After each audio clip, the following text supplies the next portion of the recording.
మీకంతా నా హృదయపూర్వకమైన వందనాలు. అందరికీ వందనాలు.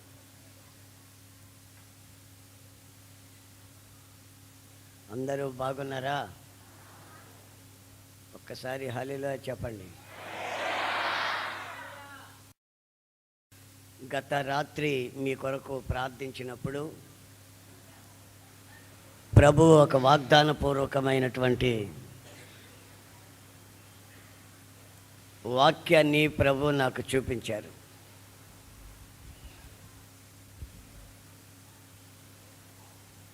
అదేమిటంటే నిర్గమకాండం 17వ అధ్యాయం. నిర్గమకాండం 17వ అధ్యాయం 15-16 వాక్యాలు నేను చదువుతాను, గమనించండి. మోషే ఒక బలిపీఠమును కట్టి దానికి యెహోవా నిస్సి అను పేరు పెట్టి, అమాలేకీయులు తమ చేతిని యెహోవా సింహాసనమునకు విరోధముగా ఎత్తిరి గనుక యెహోవాకు అమాలేకీయులతో తరతరములకు యుద్ధమనెను. ఈ 15వ వాక్యాన్ని మనం గమనించినప్పుడు మోషే అమాలేకీయులతో యుద్ధము చేసి వాళ్ళని జయించిన తరువాత ఒక బలిపీఠము కట్టి ఆ బలిపీఠం ఎదుట 2 చేతులు పైకెత్తి జయం అనుగ్రహించిన దేవునికి స్తోత్రములు చెప్తూ యెహోవా నిస్సి, యెహోవా నిస్సి అని జయం అనుగ్రహించిన దేవునిని ఆరాధిస్తున్నట్లు మనం చూస్తున్నాం. యుద్ధం నేను చేశాను, నాకు జయం వచ్చింది, నేను జయించాను అని అనకుండా జయం అనుగ్రహించిన దేవునికి స్తోత్రము అని. యెహోవా నిస్సి అంటే అర్థం ఏమిటంటే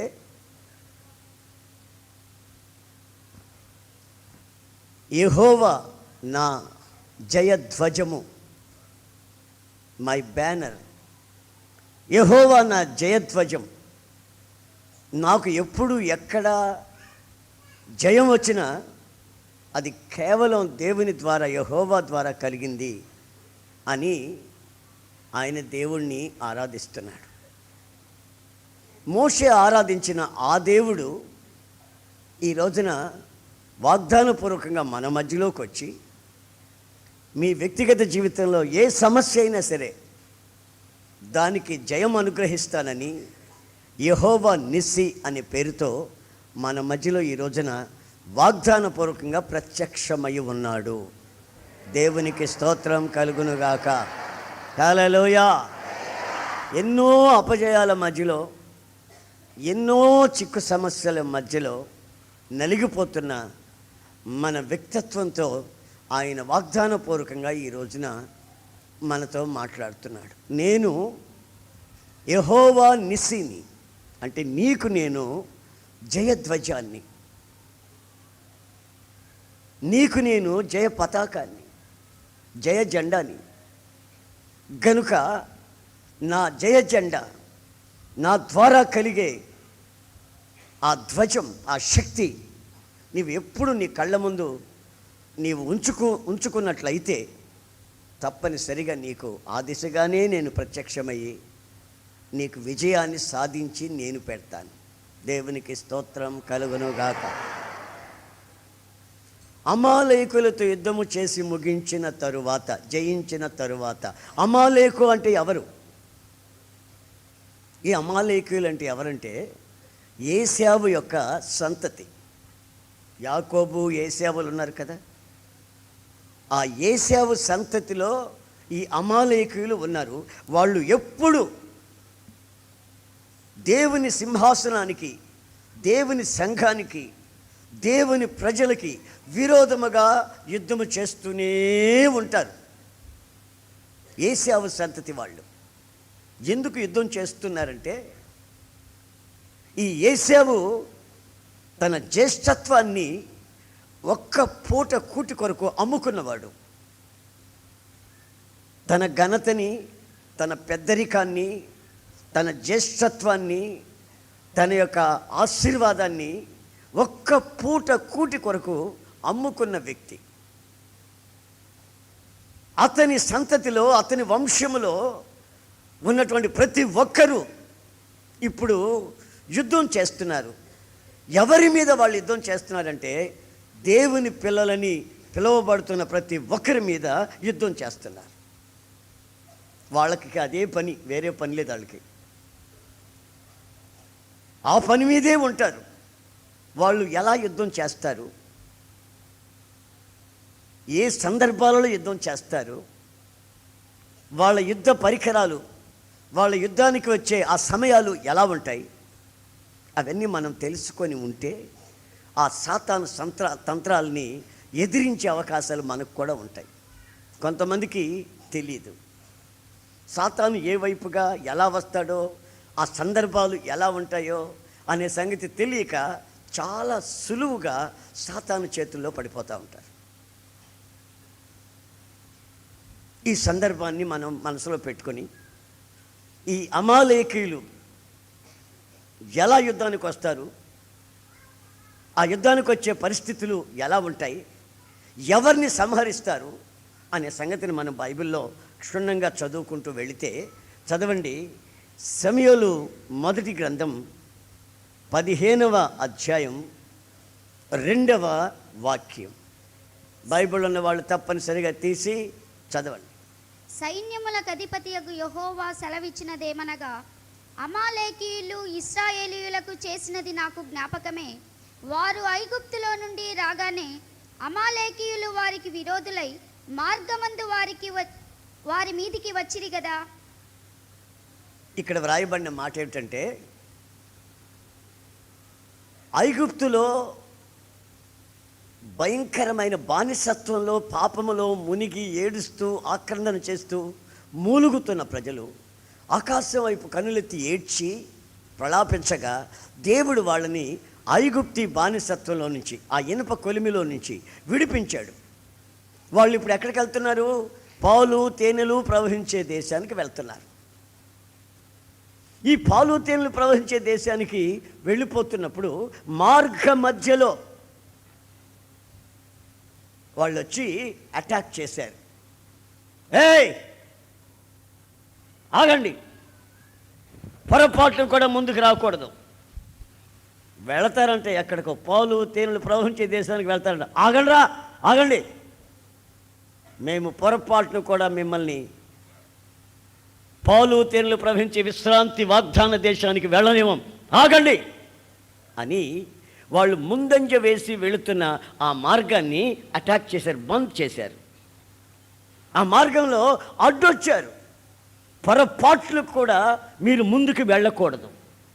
సాతాను యొక్క మహాతంత్రం ఏమిటంటే, దేవుని బిడ్డలు దేవుని పక్షంగా, దేవుని మార్గంలో వాగ్దాన దేశానికి పొరపాట్లు కూడా ముందుకు వెళ్ళకూడదు. అక్కడక్కడ మీరు వెళ్ళాలి ముందుకి అనుకున్న ఆ ప్రతి చోట వీడు తగులుతాడు, మిమ్మల్ని ముందుకు పోనివ్వడు. మీకు అర్థమయ్యే శైలిలో చెప్పాలంటే, ఆ రోజున నాతో ఒక సహోదరుడు ఉన్నాడు. ఉదయం మీ ఇద్దరు మాట్లాడుకున్నాం. ఏమని మాట్లాడుకున్నామంటే, ఉపవాస ప్రార్థన చేసుకుందాం ఈరోజు అని మాట్లాడుకున్నాం. ఉపవాస ప్రార్థన దేవుని సన్నిధిలో ముందంజ వేసేదానికి సూచన. ఉపవాస ప్రార్థన లేకుండా మిమ్మల్ని వెంబడిస్తూ, మిమ్మల్ని బాధిస్తున్న దురాత్మ శక్తుల్లోంచి మీరు విడుదల పొందటం అసాధ్యం. కనుక ఉపవాస ప్రార్థన ప్రాముఖ్యం. ఉపవాస ప్రార్థన అనేది నీ ఆత్మీయ జీవితానికి ముందంజ వేసే అనుభవం. మేమిద్దరం కలిసి మాట్లాడుకున్న కాసేపటికి ఒక ఆమె ఇంత పెద్ద చేప ఒకటి తీసుకొని వస్తుంది. అప్పుడు మేమిద్దరమే వండుకొని మేమిద్దరమే తినేవాళ్ళం భోజనం. అన్నం నేను వండేవాడిని, కూరలు అతను ఉండేవాడు. అతను కూరలు వండితే నేను అన్నం వండేవాడిని. ఇద్దరం కలిసి అంట్లు కడుక్కునేవాళ్ళం. ఉపవాస ప్రార్థన చేసుకొని స్నానం చేసి ఇక శుభ్రంగా డ్రెస్ వేసుకొని బైబిల్ పట్టుకొని పోయి చాపేసి కూర్చున్నో ఆ మనిషి వస్తుంది. అయ్యా మీ కొరకే తెచ్చానయ్యా, దేవుడు మిమ్మల్ని చూపించాడా ఇప్పుడు తీసుకెళ్ళి ఇవ్వని అని అంటే, దేవుడు కాదు సైతాన్ని చూపించేటది ఈ మనిషికి అని అనుకుంటున్నాను నేను. ఏమండి మేము ఉపవాస ప్రార్థనలో ఉన్నాం, మీరు తీసుకెళ్ళి తినండి. అయ్యో మేము తినకూడదండి, మీరే తినాలండి. సరే కూర చేసి పెట్టేసేపో, రేపు తీసుకురమ్మన్నాం. అబ్బే ఇప్పుడు మీరు వెంటనే వండుకొని తినాలి, ఇక్కడే వంట చేస్తాను మీకు పెడతానంటది. నేనంటాను కుదరదని. నాతో ఉన్న బ్రదర్ ఏమన్నారు తెలుసా, అనో రేపు చేద్దాం ఉపవాస ప్రార్థన, ఏమైందనా ఈరోజే చేయాలని ఏముందనా, రేపు చేద్దాం, ఎల్లుండి చేద్దామనా అన్నాడు. నీకేమైనా మతిపోయిందా అన్న. కాదు నాకు మతిపోవడం కాదు, మరి రోజు దొరుకుతాయన్నట్టు దేవుడే పంపించాడనా అంటే దేవుడు కాదు. అమాలేకీయులు ఇప్పుడు మన మార్గాన్ని, మనం ముందుకు పోనీయకుండా మన మార్గానికి ఆటంకం వచ్చి ఉన్నారు గనుక దీన్ని గుర్తించి మనం ముందుకు వెళ్ళాలి. ఇప్పుడు ఆమేన్, హల్లెలూయా. ఆ రోజే వస్తారు బంధువులు. ఏమండి మా ఇంట్లో ఒక ఫంక్షన్ ఉంది, విందు చేయాలండి, మీరు రాకపోతే కుదరండి. అమ్మ మాకు బంధువులు ఎవరులేండి, మీరే బంధువులండి, అసలు మీరు తప్ప మాకెవరు లేరండి, మీరు తప్పనిసరిగా ఆ ఫంక్షన్కి రావాలి. వాళ్ళు ఆదివారమే వస్తారు, ఎందుకంటే మీరు ఆదివారం ఇక్కడికి వస్తే దేవుని వాక్యం విని ముందుకు వెళ్తారు. ఆదివారం మీరు ఇక్కడికి వస్తే దేవుని వాక్యం విని ముందుకు వస్తారు, ఆత్మీయంగా ముందుకు ఎదుగుతారు, తీర్మానాలు చేస్తారు. అందుకని ఆదివారం పొద్దున్నే వచ్చి వాళ్ళు కూర్చుంటారు. రాక వచ్చామండి, సాయంత్రం వరకే ఉంటాం, మీరు వెళ్ళిపోతే ప్రార్థనకి ఎలాగండి, కాసేపు ఉండండి, కాసేపు అది ఇది మాట్లాడుకున్నాం, మన ఊరు సంగతులు మాట్లాడుకున్నాం, కబుర్లు మాట్లాడుకోవడం ఉండండి అని అంటారు. అప్పుడు మనం ఏం చేయాలి, ఓహో అమాలేకీయులు ఇప్పుడు ఎక్కడికి వచ్చారు, మన ఇంటికి వచ్చారు, అమాలేకీయులు మన ఇంటికి వచ్చారు, మనం ఆత్మీయంగా ముందుకు పోనివ్వకుండా మనల్ని ఆటంకపరచడానికి వచ్చారు అని చెప్పి మనం ఏం చేయాలంటే, కొంచెం మరి అందరూ బయటికి రండి అని చెప్పి బయటికి మన ఇంటికి తాళాలు వేయాలి. ఇంటికి తాళాలు వేసి మేము ప్రార్థనకు పోతున్నాం, మాతో వస్తారా రండి, లేకపోతే బయట కూర్చొని ఉండండి, మేము వచ్చిందాకా బయటే ఉండండి. దేవునికి స్తోత్రం కలుగును గాక. ప్రైజ్ ది లార్డ్, హల్లెలూయా. నీవు ఏ విషయంలో ముందుకి బైబుల్ చదవాలని కూర్చుంటావు అనుకో, వెంటనే ఎవడో ఒకడు వస్తాడు. ఏమంటాడు తెలిసిన, అదే పలానా సీరియల్ వస్తుంది, బైబిల్ తర్వాత చదువుకుంటే పలానా సీరియల్ వస్తుంది, టీవీ పెట్టు, పలానా సినిమా వస్తుంది, టీవీ పెట్టు. ఎలాపాలు లేదు బైబిల్ చదువుకునేదానికి, పెద్ద భక్తురాలువి, ఎలాపాలు ఉండదు ప్రార్థనకి, బైబిల్ చదువుకోవడానికి. ప్రపంచంలో నీలాంటి భక్తులు ఇంకెవరు లేరా? అవుగా. అంటే మనం ముందంజ వేసే ముందుకు వెళుతున్నటువంటి ఆ మార్గాలన్నిటినీ వాడు సెట్ చేస్తే, వాడు మూసేస్తాడు. వాడి పని అది. నా ప్రియమైన సహోదరులారా, వాడు తలుపు వేస్తున్నప్పుడు, వాడు మూత వేస్తున్నప్పుడు, మనం ముందుకు నడవనీయకుండా వాడు ప్రయత్నాలు చేస్తున్నప్పుడు మనం వెంటనే జ్ఞాపకం చేసుకోవాలా, యెహోవా నిసి, దేవునికి స్తోత్రం, యెహోవా ధ్వజం, హల్లెలూయా, ఆయనే మన జయ జెండా, హల్లెలూయా. ఈ అమాలేకుల్ని జయించి ఇప్పుడు మనం ముందంజ వేయాలి. వీడు వేసినటువంటి ఆ మూతలు వేసినటువంటి ఆ దారిని మూసినటువంటి ఆ మూతలను తెగించి మనం ముందుకు సాగాలి. వాడు ఏమీ చేయలేడు, దిష్టి బొమ్మలాగా నిలబడతాడు.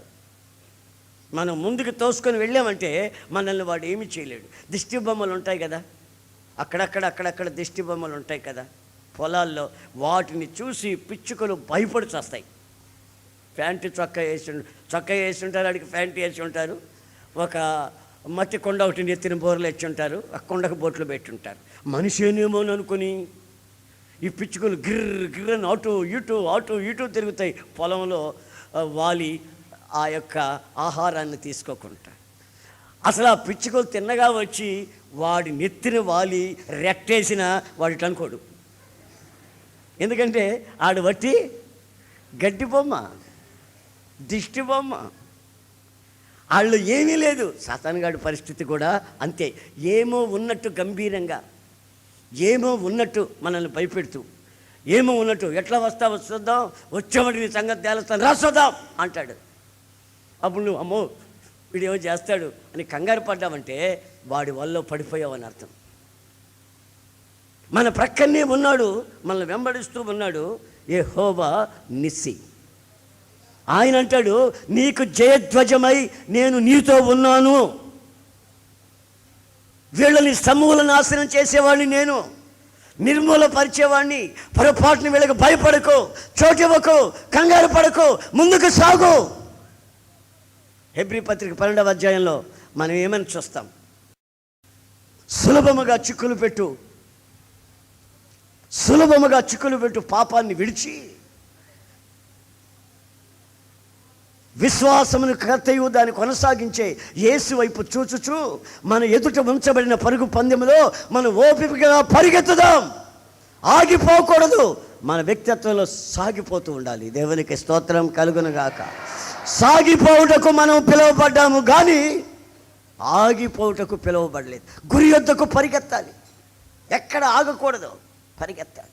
ఆ పరిగెత్తే వాళ్ళకి, ఆ ముందంజ వేస్తున్న వాళ్ళకి, ఆ ప్రాస్పరస్లో ముందుకు సాగుతున్న ప్రతి ఒక్కరిని ఆటంకపరచాలని వాడు భయపెడుతూ ఉంటాడు. వాడు భయపెట్టేవాడే కానీ మనల్ని ఏమీ చేయలేడనే సంగతి మనం గుర్తుంచుకోవాలి. ఆ భయాన్ని చూస్తూ నిలబడకూడదు. మనతో ఉన్న వాడికంటే బలమైన వాడిని, శక్తి గల వాడిని, మన దేవుణ్ణి చూసుకుంటూ మనం ముందుకి సాగవలసిన అక్కర ఉంది. దేవునికి స్తోత్రం కలుగును గాక. Praise the lord, praise the lord. Hallelujah, hallelujah, hallelujah. ద్వితీయోపదేశకాండం 25వ అధ్యాయంలో మరొక విధంగా ఇదే విషయాన్ని వ్రాయబడి ఉండటం మనం చూస్తాం. సమూయేలు గ్రంథంలో మనం చూసాము, దారిని వాడు అడ్డొస్తాడు, మనల్ని ముందుకు పోనీయకుండా దారికి అడ్డొస్తాడు అని మాత్రమే చదివాం. పరిశుద్ధాత్ముడు ఈ ద్వితీయోపదేశకాండం 25:17-18లో ఇంకొక వివరణ అదే సంభవాన్ని గురించి ఇచ్చినట్లుగా వ్రాయబడి ఉంది. అది కూడా చదివితే మీరు వింటారు. గమనించండి ఆ పదాలు. మీరు ఐగుప్తులో నుండి వచ్చుచుండగా మార్గమున అమాలేకీయులు నీకు చేసిన దానిని జ్ఞాపకము చేసుకొనుము. అతడు దేవునికి భయపడక మార్గమున నీకెదురుగా వచ్చి అడ్డొచ్చి నీవు ప్రయాసపడి అలసి ఉన్నప్పుడు, నీవు బాగా గమనించండి, నీవు అలసి ఉన్నప్పుడు, నీ వారిలో నీ వెనుకనున్న నీవు అలసి ఉన్నావు. నీ వాళ్ళల్లో కొంతమంది వెనక వస్తున్నారు. ఇంకా బలహీనులందరినీ, కొంతమంది బలహీనులు. మీరు ఒక గుంపుగా వస్తున్నారు. దేవుడు చెప్తున్నాడు, నాకు జ్ఞాపకం ఉంది అప్పుడు జరిగిన సంగతి అంటున్నాడు. మీరు ఐగుప్తు నుంచి వస్తున్నప్పుడు ఏం జరిగిందంటే, వాళ్ళు మీకు అడ్డొచ్చారు, మిమ్మల్ని ముందుకు పోనివ్వలేదు. ఆ తర్వాత మీరు బాగా అలసిపోయినప్పుడు కొంతమంది బలహీనులు మీ వెనుక వస్తున్నారు. కాళ్ళు కొట్టుకుంటూ ఈడ్చుకుంటూ పోలేమా, మనం పోగలమా లేమా, మన వల్ల అవుతుందా అవదా, అమ్మో వీళ్ళ శక్తి ఎక్కువ, మన శక్తి ఏంటి అని రకరకాలుగా ఆలోచించుకుంటూ ఆత్మలో బలహీనులై అలసినప్పుడు వెనుక ఉంటున్నారు కొంతమంది.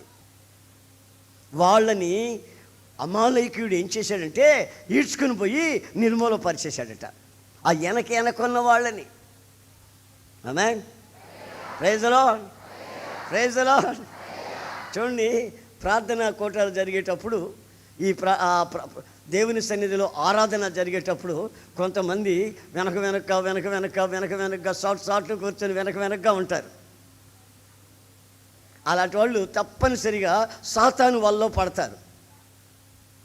ఇప్పుడు మనకు 10 గంటలకి 9:55 ఆరాధన అని చెప్పామనుకో, అప్పుడు మన ఇంట్లో ఎప్పుడు బయలుదేరితే సరిగ్గా సమయానికి వెళ్ళి మనం ఆరాధనకి వెళ్ళి చేరదామా అని బ్యారేజ్ వేసుకోకుండా, ఆలోచన లేకుండా ఇంట్లోనే 11 గంటలకు బయలుదేరుతారు.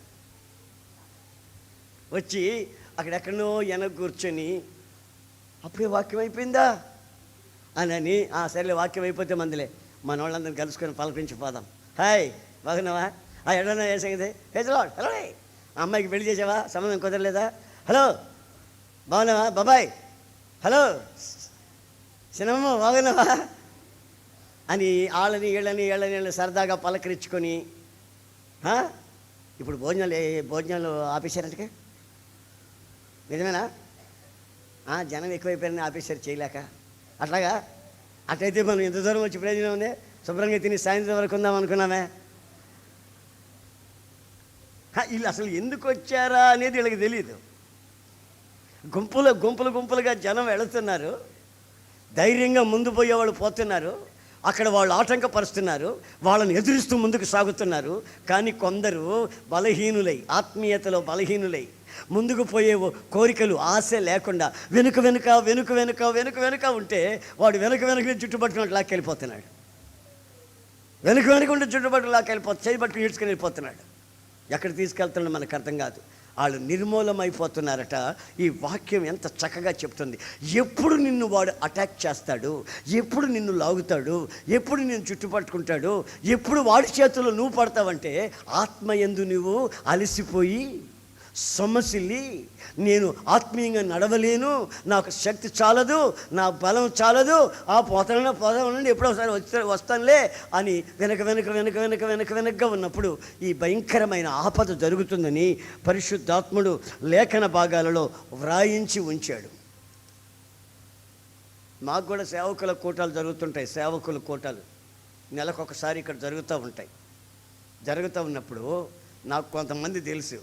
వాళ్ళు ఎంతసేపటికి ఆ స్తంభం చాటును కూర్చోవటమో వెనక్కి కూర్చోవటమో, ఆ స్తంభం చాటును కూర్చోవటం వెనక్కి కూర్చోవటం ప్రయత్నాలు చేస్తుంటారు. నేను గుర్తించి, బ్రదర్ ఇక్కడ వచ్చి కూర్చో, ముందు కూర్చో అని అంటుంటా. ఇక్కడ కూర్చుంటే అంటుంటాడు. సరే అక్కడ దగ్గర కూర్చో చావు అంట. అంతే. ఇక 2 నెలలు ఉంటాడు, 3 నెలలు ఉంటాడు. తర్వాత తెల్లవారుజామున చెప్పకుండా సూట్ కేసు తీసుకుని అంతు లేకుండా వెళ్తాడు. ఏమిటయ్యా ఎందుకు వెళ్తున్నావని ఎవరన్నా ఒకవేళ అడిగితే, నాకు ఇది సెంట్రల్ జైలు ఉన్నట్టుంది. ఏది ఎట్టుందంట? ఇది నాకు సెంట్రల్ జైలు ఉన్నట్టుంది. నాకు ఇక్కడ ఫ్రీడమ్ లేదు, విచ్చలవిడిగా తిరిగేదానికి లేదు, విచ్చలవిడిగా మాట్లాడేదానికి లేదు. అప్పుడు నెలకొక సినిమా కూడా చూసేదానికి లేదు, నా ఫ్రెండ్స్ ఉంటే వాళ్ళతో మాట్లాడేదానికి లేదు, ఫోన్లు చేసి వాళ్ళని పలకరించుకొని పిలిపించుకొని వాళ్ళతో సరదాలు పడేదానికి లేదు. ఇది సెంట్రల్ జైలు ఉన్నట్టుంది. వీడి సెంట్రల్ జైలు ఉందని చెప్పి ఆడు అక్కడి నుంచి వెళ్ళక మునిపే 2 నెలలు 3 నెలల నుంచి నేను ఆడిని గమనిస్తుంటే సాటును కోడసాటం కనుక వెనకెక్కడ ఉండటం ఉంటే వీడు పోతాడని అనుకుంటానే ఉంటాను నేను. వాడిని లాగేస్తాడు సాతాను. ఆమేన్, ప్రైజ్ ది లార్డ్. ఎవరు ఉత్సాహంతో సంతోషంతో ఈ భాగ్యము ఈ ధన్యత దేవుడు నాకు ఇచ్చాడు, అమ్మో ఈ ధన్యత నాకు ఇచ్చాడు, లోకంలో నుంచి, పాపులలో నుంచి, విశ్వాసులలో నుంచి నన్ను దేవుని సేవ కొరకు ప్రత్యేకించాడు, ఈ పిలుపు చాలా గొప్పది, దీన్ని కాపాడుకోవాలి, ఎప్పుడు నేను అన్నిట్లో ముందే ఉండాలి, వెనక్కి ఉండకూడదు, ముందుకు సాగాలి అని అనుకుంటే అతను చివరి వరకు నిలబడతాడు. ఆమేన్, ఆమేన్, హల్లెలూయా. నాకు ఒకడు తెలుసు, ఏదైనా ఇక్కడ మందిరంలో పని పడింది అనుకో, ఆ రోజు సాపేసుకొని స్తోత్రం హల్లెలూయా అంటుంటాడు. ఆడెవరో నాకు బాగా తెలిసి సోమరి. పని ఉంది, పని చేపిస్తారు, నా ఒళ్ళు నలిగిపోద్ది, నాకు ఈ రోజంతా పని పడిపోద్ది, చెమటలు పోస్తాయేమో అనుకున్నాడంటే ఎప్పుడు ప్రార్థన చేయనోడు ఆ రోజు మాత్రం అక్కడ మూల సాపేసుకొని స్తోత్రం హల్లెలూయా స్తోత్రం హల్లెలూయా అన్నచ్చాడా, స్తోత్రం హల్లెలూయా అన్నచ్చాడా, రాలేదా, స్తోత్రం హల్లెలూయా, వస్తే నాకు చెప్పు, హల్లెలూయా స్తోత్రం అంటుంటాడు. కారణం ఏంటంటే పని చేయబడుతుంది సోమరి. నేనంటాను ఒట్టి ప్రార్థన వద్దు, నీకు ఉపవాస ప్రార్థనలో ఉండంట. ఆమేన్, హల్లెలూయా. సరే ఉపవాస ప్రార్థనలో ఉండి 3 పూటలు తినకుండా ఉపవాస ప్రార్థన ఉంటే కొంచెం అంత దీన్ని చేసుకుంటే ప్రార్థన అంటాడు. ఏమిట్రా అంత ముఖ్యం? మామూలు అప్పుడు ఫ్రీగా ఉన్నప్పుడేమో నువ్వు ప్రార్థన చేసినట్టు కనబడవు. వాళ్ళతో వీళ్ళతో ఎగచకాలు, పరిహాసాలు, తమాషాలు, జోకులు చెప్పుకుంటూ తిరుగుతావు వాళ్ళతో వీళ్ళతో. సరిగ్గా ఏదైనా దేవుని పని చేసి ముందుకు పోవాలనుకున్న రోజున ఈ నాటకాలు ఆడతావు. నేను గమనిస్తూనే ఉంటా. మరలా ఒక రోజున ఎగురుతున్నాడు ఆత్మ వచ్చినట్టుగా. ఈ వ్యవహారాలన్నీ నాకు బాగా తెలుసు, చాలామందిని చూస్తున్నాను నేను. తర్వాత సాయంత్రం అయ్యేసరికి అయ్యగారు కనబడలా. అయ్యగారు కనబడకపోతే ఆడిని ఎతుకుతుంటే ఆడిని ఎతకొద్దు, ఆడు సూట్ కేసులు ఉండదు చూడండి కావాలంటే అన్న. పోయి చూస్తే లేవు. అన్న మీరు అటు చెప్పారన్నా అన్నాడు. ఆడు సాటుని తిరిగేటప్పుడే నాకు తెలుసు. బైబిల్ ఏమని రాసిందంటే బాగా వినండి, చెప్తాను. పొలం కోసేటప్పుడు రైతు పొలం కోసేటప్పుడు బైబిల్ రాసిన మాట, పొలం కోసేటప్పుడు ఆ గట్లు ఉంటాయి గనిమలు, ఆ చుట్టూ ఉంటాయి గట్లు, ఆ గట్ల దగ్గర ఉండే వాటిని కొయ్యొద్దు అన్నాడు దేవుడు. చక్కగా రాసింది. చుట్టూ ఉంటాయి గనుముల దగ్గర ఆ పైరును కొయ్యి వదిలేసేయండి అన్నాడు. ఎందుకని నేను చదివితే పక్షులకి, ఆకాశ పక్షులకి, దారిని పోయేవాడు పీక్కొని తినేదానికి. ఆ దారిని పోయే పక్షులు, ఆ దిక్కులేని వాళ్ళు, వాళ్ళ చేతుల్లో పడిపోతాడు. ఆసామి కష్టపడి సంపాదించాడే, ఆ పండించాడే, అక్కడికి రావు.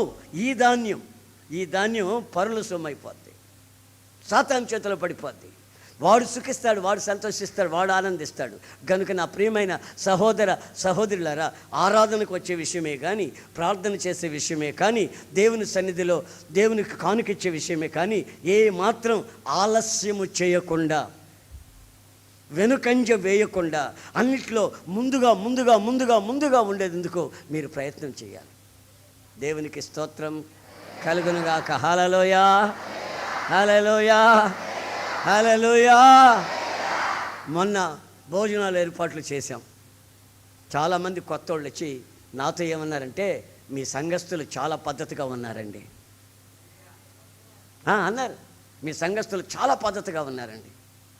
మేము ఎక్కడెక్కడి నుంచో వచ్చాం, మేము హడావుడి పడ్డాం, కానీ మీ సంఘస్థులంతా ఎంతో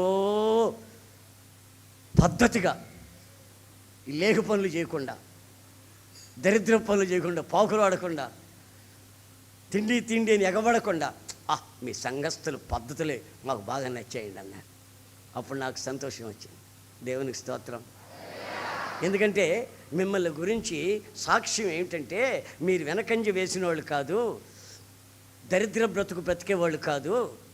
మీరు ఆ విధంగా వాళ్ళని, మీ సంఘస్థులు మీరు పెంచారు, చక్కగా వాక్యం చెప్పి వాళ్ళని బలపరిచారు. వాళ్ళు భోజనాల విషయాల్లో అవసరపడకుండా మిగతా ప్రార్థన విషయాల్లో మాత్రమే అవసరపడుతున్నారు. ప్రార్థనలు చేసుకుంటూ అన్ని పనులు చేస్తున్నారు. ప్రార్థన పద్ధతులు ఈ సంఘంలోకి వచ్చిన వెంటనే, మేము వేరే సంఘాల నుంచి వచ్చాము, అక్కగారి జ్ఞాపకార్థమని మీ పద్ధతులు చూసినప్పుడు మేము కూడా మీ దగ్గరికి రావాలని మాకు అనిపిస్తుంది. Praise the Lord. ఏరి నిద్రపోయే వాళ్ళు ఏరి గోళ్ళ కానుకొని ఏరండి. హల్లెలూయా హల్లెలూయా అని ఆరాధించే వాళ్ళే కనబడుతున్నారు మీ సంఘంలో. ఆమేన్. నిద్రపోయే వాళ్ళు ఏరి, తల కింద వేసుకొని వెనక పైకెత్తే వాళ్ళు ఏరి, జొల్లు గార్చుకునే వాళ్ళు ఏరి, ముఖాలు ఇకారంగా పట్టుకునే వాళ్ళు ఏరి. ఇప్పుడు వెనకేముంది, ముందేముంది, ఎక్కడ అడుగు పెట్టేదానికి చోటు లేకుండా కూర్చున్నారు. దేవునికి స్తోత్రం కలుగును. వెనక ఖాళీ ఉంటే, ముందు మీరొచ్చి కూర్చుని వెనక ఖాళీలు ఉంటే, ఆ ఖాళీ దగ్గరకు వచ్చి వాడొచ్చి కూర్చొని నెమ్మదిగా జుట్టు పట్టుకుని ఈడ్చుకొని నెమ్మదిగా వెళ్ళిపోతాడు. నెమ్మదిగా చేయబెట్టి లాక్కొని వెళ్ళిపోతాడు. కానీ వెనకేది ముందేది ఇక్కడ? ఆమేన్, ఆమేన్. నా కనుచూపు మేరకు చూస్తూ ఉంటే వాళ్ళ ముఖాలు నేను గుర్తించలేకపోయినా, అదిగో దేవుని వాక్యం కొరకు ఎదురు చూస్తూ ఆయన సన్నిధిలో ముందంజ వేయాలని వచ్చిన వాళ్ళే ఎక్కువగా నాకు కనిపిస్తున్నారు. దేవునికి స్తోత్రం. ఎవరో ఒకరు ఇద్దరు యోధా లాంటి వాళ్ళు ఉంటారు, పోతారు అనుకోండి, వాళ్ళతో మనకు అనవసరం. వాగ్దాన భూమికి, పాలు తేనెలు ప్రవహించే భూమికి మనం ఐగుప్తు నుంచి బయలుదేరుతున్నాం. దేవుడు మోషేతో ఒక మాట చెప్పాడు. ఏమిటంటే, 2 వెండి బూరలు తయారు చేయించుకో, వెండి బూరలు తయారు చేయించు, ట్రంపెట్స్ తయారు చేయించు. ఒక బూర ఊదు, జనములు అసెంబ్లీ అవుతారు, ప్రజలందరూ ఒక దగ్గరకు వచ్చి కూడుకుంటారు. ఒక బూర ఊదు, అందరూ వస్తారు. వచ్చిన వాళ్ళని సపడలు కొట్టిస్తూ ఉండకో, వాళ్ళని తరలించి తీసుకొని వాగ్దాన భూమికి వెళ్ళు. అప్పుడు 2వ బూర ఆర్భాటముగా ఊదు. దేవునికి స్తోత్రం. హల్లెలూయా.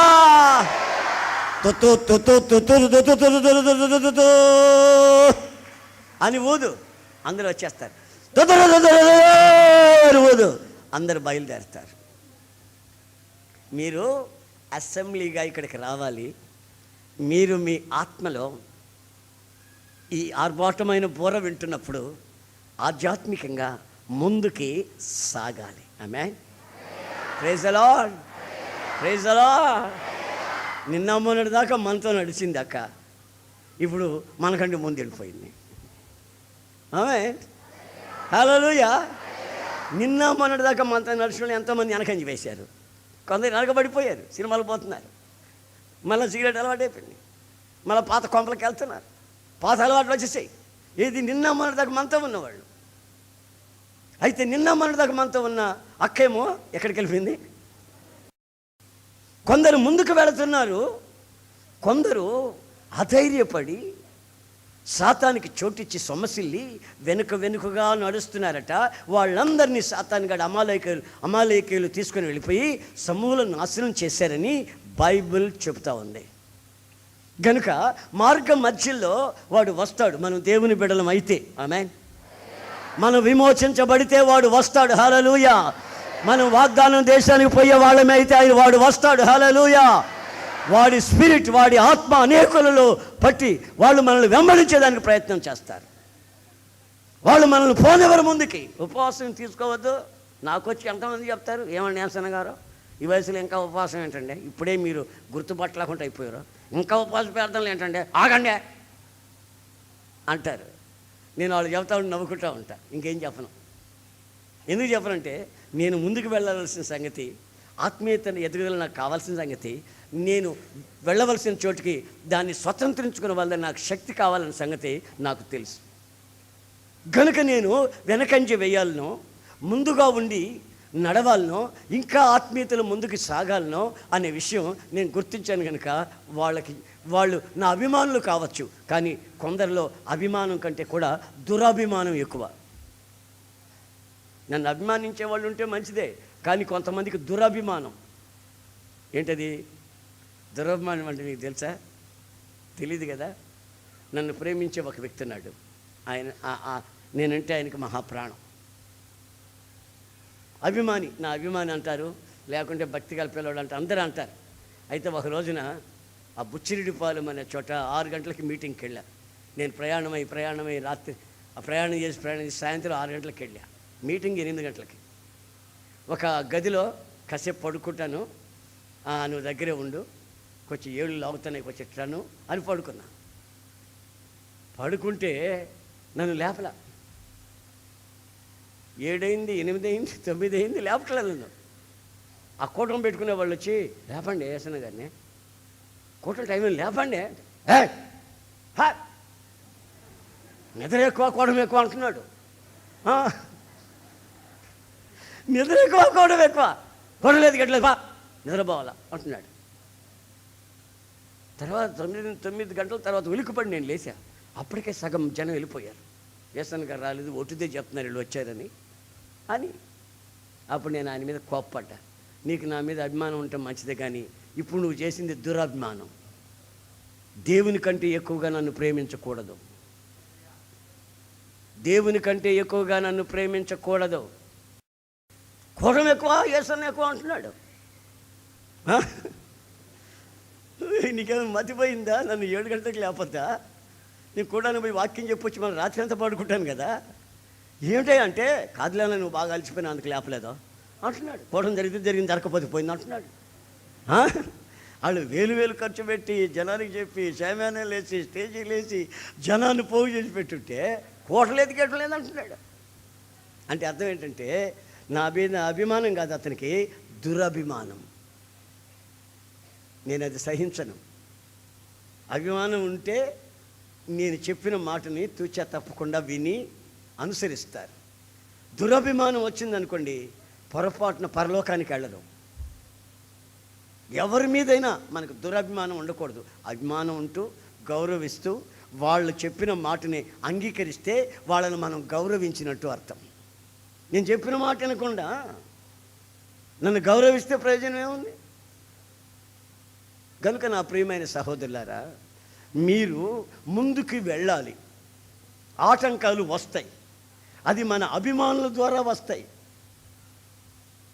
మోకాళ్ళ మీద ఉండి ప్రార్థన చేసుకుపోతే ఏమైందిలే, నీవు ముందే కాళ్ళు సచ్చోడివి, జబ్బుడివి, బలహీనుడివి, నువ్వు నిద్రపోతా కాళ్ళ మీద కాలు వేసుకునే అప్పుడు ప్రార్థన చేయి, దేవుడు వినడా, నీ ప్రార్థన వినడా. ఇది మోకాళ్ళ మీద వద్దంట ప్రార్థన. ఎవడో ఒకడు నన్ను అడిగాడు, ఏమండి ఎసనగా కళ్ళు మూసుకొని ప్రార్థన చేస్తానండి, కళ్ళు తెరుచుకొని చేయండి, బైబిల్ ఎక్కడ రాసిందండి కళ్ళు మూసుకోమని అంటున్నాడు. ఎందుకంటే ఎవరైనా వచ్చి ఏమైనా చేస్తాను, నువ్వు కళ్ళు మూసుకుంటే కళ్ళు మూసుకోబడి కళ్ళు తెరిచే ప్రార్థన చేయమంటాడు. అంటే అది దురభిమానం. దేవుని వాక్యములో దేవునితో ఎదిగేదానికి ఆటంకముగా నీ భార్య కావచ్చు, నీ పిల్లలే కావచ్చు, నీ స్నేహితులే కావచ్చు, దైవజనులే కావచ్చు, ఆత్మీయంగా నిన్ను ఎదగనివ్వకుండా ఎవరైతే ఆటంకపరుస్తారో వాళ్ళలోకి అమాలేకుల ఆత్మ వచ్చిందని గుర్తించి నువ్వు జాగ్రత్త పడాలి. ఆత్మీయంగా ఏ మాత్రం వెనకంజ వేశావో, ఆమేన్. నాకు ఒక కళ్ళు లేని గుడ్డోడు తెలుసు, క్రిస్టియన్, అబ్రామ్. నేను వాళ్ళ ఊరు పోయినప్పుడల్లా, ఏమంటే హసన్ గారా బాగున్నావా, ఏంటంటే ఈ మధ్య రాలేదా మా ఊరికే అంటుంటాడు. అబ్రామ్ బాగున్నావా అంట. ఆదివారం ప్రార్థనకు రాలేదు ఎందుకనే, వచ్చాను కదండి వెనక కూర్చున్నానుగా, మీ జనంలో ఉన్నారు ప్రార్థన చేయించుకొని వెళ్ళిపోయానులే అంటాడు. మంచోడు. అతను పేదోడు కనుక అక్కడ మాసూలు చేస్తారు. మాసూలు అంటే వడ్లు పండిన తర్వాత వాళ్ళు ఇట్లా పిడేటు కొడతారు. వడ్లు కొట్టుకొని వాటిని బస్తాలు ఎక్కించుకునేటప్పుడు ఈ గుడ్డోడు అక్కడికి వెళ్తాడు. ఊరంతా తెలుసు, రైతులకంతా తెలుసు. ఆ గుడ్డోడు అక్కడికి వెళ్ళి ఏమనే అని ఆ రెడ్లను పలకరిస్తూ ఉంటాడు. పలకరిస్తే రే అబ్రామ్ వచ్చాడు, కొంచెం ఒళ్ళు పెట్టి పంపించండి రా పాపం పేదోడు అని వాళ్ళు అంటారు. ఒక 5-6 బస్తాలు సంపాదించుకుంటాడు. ఆ 5-6 బస్తాలు సంపాదించుకొని వచ్చిన రోజున ఏం చేస్తాడంటే వాటిల్లో మళ్ళీ దశంభాగం తీసుకొని వస్తాడు. ఎక్కడికి? మందిరానికి తీసుకొని వస్తే మా సిస్టర్లు ఉన్నారే, మా సిస్టర్ వాళ్ళ దగ్గరికి వచ్చి ఒక రోజున ఇచ్చాడు ఆ వడ్లు. అమ్మ దశంభాగం అమ్మ అని. నీకేమైనా పొలం ఉందా అన్నారు వీళ్ళు. పొలం లేదు, వాళ్ళందరూ పెడుతుంటారు నాకు పేదోళ్ళని, నాకు ఇచ్చారమ్మా అని అని అన్నాడు. మీరు అడుక్కుని వచ్చి మాకు పెడతారా? వదిలే, పేదోడివే, నువ్వే తిన, మేము మాకు వదిలేపా అన్నారు. అతను కంటి నిండా నీళ్లు పెట్టుకొని, నేను దశంభాగం దేవుడికి పోతే షాపుని తెచ్చుకుంటాను కదమ్మా, తీసుకోండి అమ్మా, దేవుని సేవకులు తినండి అమ్మా అని అంటే, వద్దులే మీరు తీసుకోపో, పేదోడు మీ దగ్గర తీసుకుంటాం, మాకేం ఆశీర్వాదం అని వీళ్ళు నిరాకరించారు తీసుకోవటం. అంతలో నేను వచ్చాను. ఏంటి గొడవ అన్న? ఏం లేదు అయ్యగారు, దశంభాగం వడ్లిస్తే వీళ్ళు తీసుకోవట్లేదు అని. వీళ్ళ మీద కోప్పడి తీసుకోండి, దశంభాగం అనేది దేవుడిది, అది ఆయన తినకూడదు, తీసుకోండి, మనం కావాలంటే ఒక బస్తా ఇస్తాంలే తర్వాత, పేదోడంటే మనం బస్తా ఇస్తాం, ఏమి తింటాడు పోని, ఆయన ఇచ్చే కానుక దశంభాగం తప్పనిసరిగా తీసుకోండి సేవకులన్న. అలాగేనండి అని సిస్టర్లు తీసుకున్నారు, దశంభాగం తీసుకున్నారు వడ్లు. నాతో చెప్పారు, పేదోడు కదా ఎందుకు తీసుకున్నామని, పేదోడు దగ్గర పాపం అంటే, దశంభాగం పేదోడైతే గొప్పవాడైతే మనకెందుకో, దేవుడికి ఇచ్చాడు తీసుకుంటాం, మనం తినేదానికి అర్హులం, తింటాం, సేవకులం మనం. మనకే చాలా ఉన్నాయి కదా, ఉంటే ఏమైంది, మళ్ళీ అడిగిస్తాం ఒక బస్తా, మనం ప్రార్థన చేసిద్దాం. ఆమె నేను ఒక 10 రూపాయలు ఇస్తా, 10 రూపాయలు ఇస్తా, తీసుకొని ప్రార్థన చేసుకుని వెళ్తాడు. ఆ సిటీ బస్కి ప్రార్థన చేసుకుని వెళ్తాడు. వెళ్ళిపోయి కిందకి పోయి చిల్లర మార్చి 10 రూపాయలు మళ్ళీ రూపాయి తెస్తాడు పైకి. నేను నిమ్మగడ్డ బిల్డింగ్స్లో ఉండేవాడిని, గుడివాడలో, నిమ్మగడ్డ బిల్డింగ్స్ గుడివాడలో ఉండేవాడిని. అప్పుడు జరిగిన సంభవం ఇది. మరలా చిల్లర మార్చి రూపాయి తీసుకొని పైకి వస్తాడు. ఏంటి అబ్రామ్ ఇంకా పోలేదా? దశంభాగం తెచ్చానండి అంటాడు. సరే ఎంత ఇస్తాడు చూద్దాం అనుకుంటే రూపాయి ఇస్తాడు. నేను 10గా ఇచ్చింది, ఆయనకి ఎవరు డబ్బులు ఇచ్చేవాళ్ళు ఎవరు లేరు, వడ్లు పెట్టారంటే వడ్లుకి దశంభాగం ఇచ్చాడు. నేను చిల్లర 10 రూపాయలు ఇద్దాం, రూపాయి తీసుకొచ్చి నాకు ఇచ్చేసి వెళ్ళిపోయాడు. ఇలాగ 3 సార్లు చేశాడు. 4వ సారి వచ్చి అంటున్నాడు, ఏమండే యోజనగా ఉండే, నేను రైతుని అయిపోయానండి అన్నాడు. ఏంటి సంగతి అన్న? వారు 6 ఎకరం పొలం గవర్నమెంట్ వాళ్ళు ఇచ్చారండి. ప్రైజ్లో 6 ఎకరం పొలం గవర్నమెంట్ ఇచ్చారండి, 18 బత్తాలు పండుతున్నాయి. ఆమేన్. ఆమేన్. కారణం ఏంటంటే మిక్కిలి చిన్న విషయాల్లో, చాలా చిన్న విషయంలో అతను యథార్థంగా ఉన్నాడు. అని పేదోడు కదా, నేను దశమ భాగం ఇగిపోతే ఏమైంది, ఆయన ఇచ్చిన 10 రూపాయలే కదా, మళ్ళా రూపాయి ఇగిపోతే ఏమైంది అని అనుకోలే. దేవుడు నాకేమిచ్చినా దానిలో దశమ భాగం దేవునికి ఇస్తాను అంటే అర్థం ఏంటంటే, ఆత్మీయతలో మీరు ముందుకు సాగేటప్పుడు చూడండి, ఆ గుడ్డోడికి ఆ కళ్ళు లేనివాడు ముందుకు పోతుంటే దేవుని సన్నిధిలో దశమ భాగం అని మా సిస్టర్లు ఆటంకపడ్డారు. మేము తీసుకో, నీ తీరా పేదవాడు, మీరు తీసుకో, మేము పేదవాడు అని. నేను మాత్రం తీసుకుంటాను, ఎందుకంటే దాని ద్వారా అతను ఆశ్రయించబడతాడన్న సంగతి నాకు తెలుసు. ఆత్మీయులో ముందంజ వేస్తాడనే సంగతి నాకు తెలుసు. వాక్యం చెప్తుంది, ఆ ఆటంకం ఒకవేళ ఆ ఆత్మ ఇళ్లలో రావచ్చు, నాలో రావచ్చు, మీలో రావచ్చు, ఎవరిలోనే రావచ్చు. మరొకరిని ఆత్మీయంగా ముందుకు పోనివ్వకుండా ఆటంకపరిచే ఆత్మ, అమాలేకుల స్పిరిట్ రావచ్చు, మిమ్మల్ని పరచవచ్చు. అప్పుడు మీరు గుర్తించాలి, అరే నేను ఆత్మీయంగా ఎదగాలంటే వీళ్ళు ఆపుతున్నారేమిటి. అట్లయితే వీళ్ళలో ఆత్మ ఉంటుంది, వీళ్ళ మాట వినకూడదు, మనం ఆత్మీయంగా ముందుకు పోవాలి. Amen. Praise the lord. Hallelujah. అయితే ఎవరు జయిస్తారంటే ముందుగా వస్తున్న వాళ్ళు జయిస్తారు. వెనక పోయేవాళ్ళు, ఇప్పుడు చెప్పండి, వెనక పోయేవాళ్ళు వచ్చి నెల ఇద్దాంలే, ఈ నెలలో వద్దులే, వచ్చి నెల ఇద్దాం, ఒకేసారి కలిపే 3 నెలలకు డబ్బులు వస్తాయిగా, అరియర్స్ అయ్యి, అప్పుడు ఒకేసారి ఇచ్చేద్దాంలే, ఈ వారం ఈ నెల ఎగిపోతుంది, వచ్చే నెల ఎగిపోయింది అని వెనక్కి వెళ్తున్నారే, వాళ్ళని గుర్తుపడతాడు.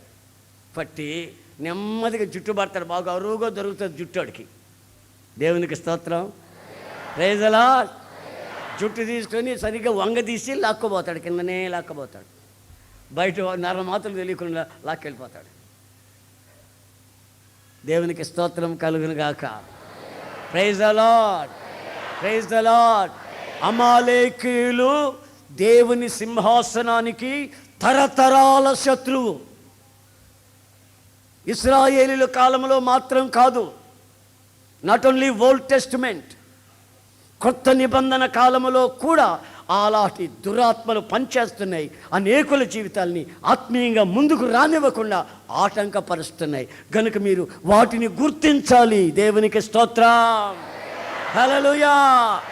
మీ మార్గాలు మీరు ముందంజ వేయకుండా ఎక్కడెక్కడెక్కడ ఆపబడ్డారో ఆ ఆపబడిన గుర్తించి వాటిని ఛేదించి ముందుకు సాగాలి. కారణం, నీతో ఉన్నవాడు శక్తి గలవాడు.